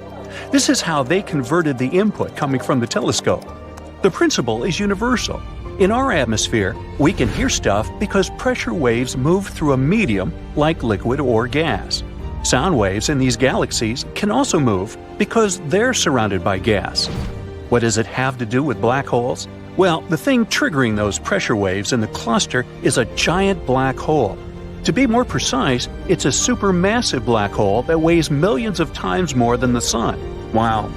Experts still don't fully understand the relationship between supermassive black holes and the cluster surrounding them. They only know that these two evolve together. They're interrelated. The cluster feeds the black hole with new material and so on. And in return, the black hole heats the cluster. That's all we know. Now, this made me wonder how large the biggest black holes are. There are 4 types of black holes: stellar, intermediate, supermassive, and miniature. Naturally, the biggest ones fall into the category of supermassive. The largest black hole in the universe we've discovered so far is about 66 billion times larger than the Sun. It's one of the brightest objects in the universe. Astronomers keep scanning space and finding new black holes. But have you wondered when the first black hole was spotted? It was discovered by different researchers independently in 1971. Scientists first confirmed that these objects were formed from the remnants of massive stars. After a black hole appeared, it then consumed all the nearby objects. Here is a quick recap of how these space objects work. Their gravitational force is super strong. Nothing can escape a black hole after crossing the event horizon. Black holes eat everything, hey, just like me. I mean, even light gets trapped inside them. What's even cooler/scarier is that the laws of time and space become distorted there. If you were falling into a black hole, you would realize that time slows down there. Einstein explains this in his famous general relativity theory. In very, very basic terms, time gets affected by how fast you are moving at extreme speeds. NASA has discovered a rapidly growing black hole, but don't worry, the world isn't in danger. This black hole has been in front of the eyes of astronomers this whole time. It's in a region of a well-studied sky field. Astronomers say that this hole formed 750 million years after the Big Bang, the birth of our universe. So why are black holes so bright? Well, that's a bit ironic. When I defined the space phenomenon, I said that black holes were so dense that even light got trapped there. But ask any astrophysicist, and they'll confirm that black holes are among the brightest objects in space. That's because black holes don't exist alone. They sit at the centers of galaxies and are usually surrounded by clouds of hot gas. And these clouds create cosmic auroras around black holes. I must mention, though, that you can't see a black hole directly. What you see is actually the effects it has on its environment. For instance, you can see space objects being ripped apart by a black hole. Remember when the first time ever silhouette image of a black hole was shared with the public in 2019? Proof, you fellas. You wouldn't really see the black hole if there was no orange ring. Why is the ring orange and not green or purple? The dark shadow inside is the shadow of the black hole. The glowing orange of the bright ring in the image isn't the real hue of the gas. I'm a little heartbroken here. It's a representation picked by researchers to depict the brightness of the emissions. A scientist explained that yellow is the most intense emission, red is less intense, and black has little or no emission at all. In the optical range, this ring would likely seem white, perhaps tinged with blue or red. Now, spaghettification is a real word. That's an astonishing ability black holes have. If a giraffe fell into a black hole, it would stretch into a long spaghetti-like strand. On Earth, the giraffe's legs are closer to the center of Earth, so they're more powerfully attracted to the surface than the animal's head. This rule works in the animal's favor on Earth, but would work against it inside a black hole. In a black hole, there's extreme gravity. The closer the giraffe's legs got to the center of the black hole, the more the pull of gravity would stretch them. And the closer to the center the giraffe got, the faster its legs would move. But the top half of the giraffe's body would be farther away, so it wouldn't move toward the center as fast as the legs. Here comes the spaghettification. Can we have meatballs with that? No? Okay. The only difference between a black hole and our sun is that the center of the hole is made of super dense material. It provides the black hole with a strong gravitational field that can trap everything, including light. This is why we can't see black holes. Did you know that, theoretically, you could turn anything into a black hole? For instance, if you shrank the sun to approximately 4 miles across, you would compress the matter inside to an extremely small size. This would make it so dense that our star would turn into a black hole. You could do the same with a planet or even your own body. Is there something called a white hole, or is it just a myth? White holes exist in theory. Hypothetically, they function in the opposite way to black holes. Nothing can enter them. Physicists think of black and white holes as yin and yang, or two sides of the same coin. For them, a white hole looks exactly like a black hole, which makes different things come out of it. But the existence of white holes hasn't been proven yet. And how about wormholes? There are so many movies about black holes and wormholes. How many of them are based on reality, and how much is fiction? Some people believe that black holes function like wormholes. You go inside and exit in another part of the universe. Since we still have a lot to learn and discover about physics, no one can prove this theory is wrong or right. Astrophysics says we need to have a solid theory that unifies general relativity with quantum mechanics. Black holes are among the largest structures in the universe, but there might be tiny specimens. The mass of the smallest black hole we know about is only 3 times greater than that of our Sun. Now, apparently, black holes can vanish. Stephen Hawking developed a theory of Hawking radiation. According to it, radiation decreases the mass and rotational energy of black holes, and ultimately they evaporate. This process occurs very slowly, though, if we're not talking about small black holes. Astronomers have discovered an elusive black hole in the neighboring galaxy. What makes this one special is the fact that it's the first dormant stellar black hole outside of our galaxy. This type of black hole is hard to observe because such holes don't interact much with their environment. They don't emit as much radiation as other black holes.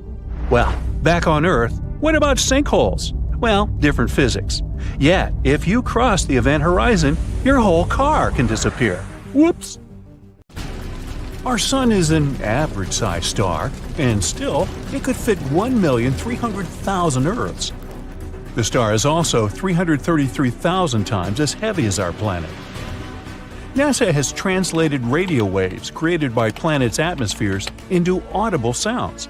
That's how astronomers found out that Neptune sounds like ocean waves, Jupiter like being underwater, and Saturn's voice resembles background music to a horror movie. Here on Earth, it's bebop jazz. No, I made that up. The sun's surface is scorching hot, but a bolt of lightning is 5 times hotter. Earth gets struck by 100 lightning bolts every second, which results in 8 million lightning strikes a day and around 3 billion a year. Ooh, shocking. If you manage to go to the moon one day and see fresh footprints, that doesn't mean there's someone else there with you. Footprints or similar marks can last for 1 million years over there. Because the moon doesn't have an atmosphere. There are no winds, not even a breeze, that can slowly erase those footprints. Astronomers have found the largest hole we've ever seen in the universe. It's the giant void that spreads 1 billion light-years across. They found it accidentally. One of the research team members was a little bored and wanted to check how things are going in the direction of the cold spot. That's an anomaly in the Cosmic Microwave Background Map, or CMB for short. It's a faint glow of light that falls on our planet from different directions and fills the universe.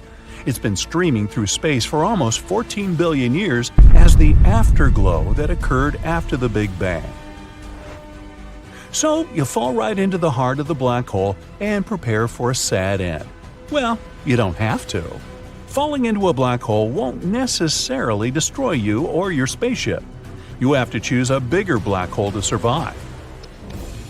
If you fall into a small black hole, its event horizon is too narrow, and the gravity increases every inch down.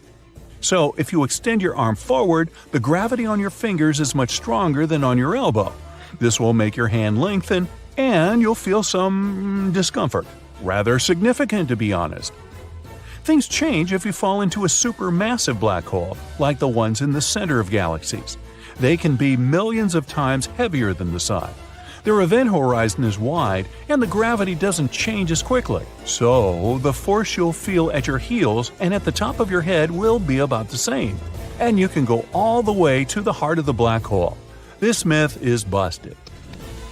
If you watch a very touching movie in space and start crying, your tears won't run down. They will gather around the eyeballs. Your eyes will get too dry, so you'll feel like they're burning. Any exposed liquid on your body will vaporize, including the surfaces of your tongue. Speaking of burning, that's one thing fire can't do in space. Fire can spread when there's a flow of oxygen, and since there's not any in space, well. Once they explode, stars aren't supposed to come back to life. But some of the stars somehow have survived the great supernova explosion. Such zombie stars are pretty rare. Scientists found a really big one called LP 40-365. It's a partially burned white dwarf. A white dwarf is a star that burned up all of the hydrogen, and that hydrogen was previously its nuclear fuel. In this case, the final explosion was maybe weaker than it usually is, not powerful enough to destroy the entire star. It's like a star wanted to explode but didn't make it, which is why part of the matter still survived. If you ever go into space, don't take off your spacesuit unless you're on a spaceship. Air in your lungs would expand, as well as the oxygen in the rest of your body. You'd be like a balloon, twice your regular size. Good news, the skin is elastic enough to hold you together, which means you wouldn't explode. Small comfort. When something goes into a black hole, it changes shape and gets stretched out just like spaghetti.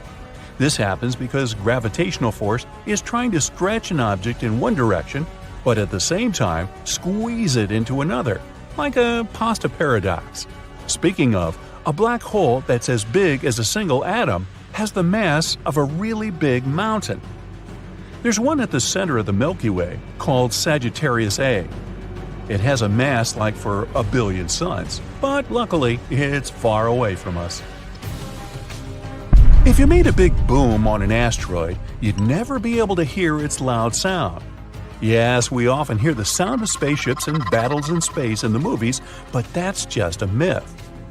Sound is a wave that spreads because of the vibrations of molecules. A person claps a few feet away from you, the sound wave begins to push the first air molecule next to the clap, then the second, third, and so on, until the wave reaches your ear. So, to spread sound, we need molecules like air or water. In our atmosphere, sound waves spread out just fine, but space is a vacuum, so it's nothing here.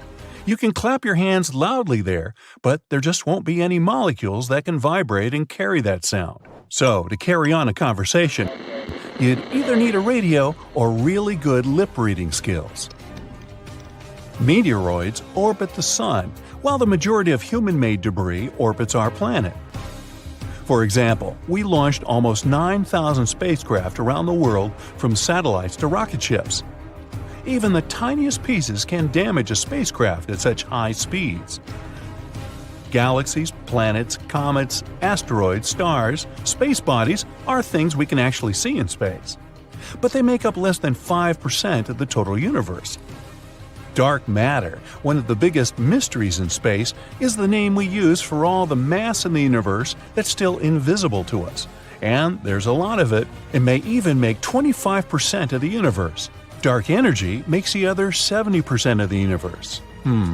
That adds up to 100, right? Now, let's look at the moon.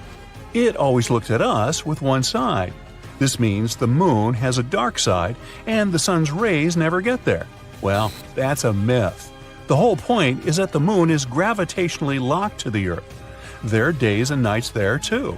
It's just that this rotation is perfectly aligned with the rotation of the Earth. So whenever you look at the moon, you only see one side.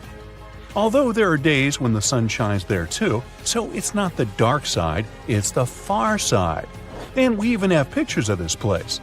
And there's one of the biggest craters in our entire solar system, the South Pole Aitken Basin. It's as wide as 2 states of Texas. Yeehaw! One myth that turned out to be untrue is that people have never actually been on the moon. This is the original spacesuit of the first astronauts who were there. Look at the sole of the shoe. Some people claim there's no way they could have left footprints like this there. Actually, they could. On the moon, the astronauts wore extra boots over their suits, and their soles matched the footprints on the moon perfectly. Now, the astronauts didn't need them when they left the moon and tossed them when the moonwalk was over. They left a lot of stuff there, too. They even tossed the armrests of the seats in the lunar module to reduce the weight. Now, counting all the Apollo lunar missions, the total weight of rubbish on the moon is approximately 187 tons, including several lunar rovers, spacecraft debris, 6 lunar modules, and all the experiments left behind. That's like 3 Boeing 737s. Another myth about the sun is that it's yellow. Let's send you into space for this one. You look out the window and it's white. The sun only appears yellow to us through the filter of our atmosphere. The composition of the air and its thickness just distorts the light of the star. But stars do come in different colors. Cooler stars have bright orange and red colors. These are usually very old stars, older than our sun. But young and very hot stars are bright blue. The sun is about in the middle of this spectrum. Oh, one more myth about asteroids. We need to fly a little farther than Mars's orbit. Whoa, we're in an asteroid belt, and we constantly have to dodge giant rocks and blocks of ice. We got in some dense asteroid clouds. Not true. The fact is that space is huge, and the distances are incredible. All the rocks and debris in the asteroid belt are only 4% of the weight of the moon, so there really aren't that many of them there.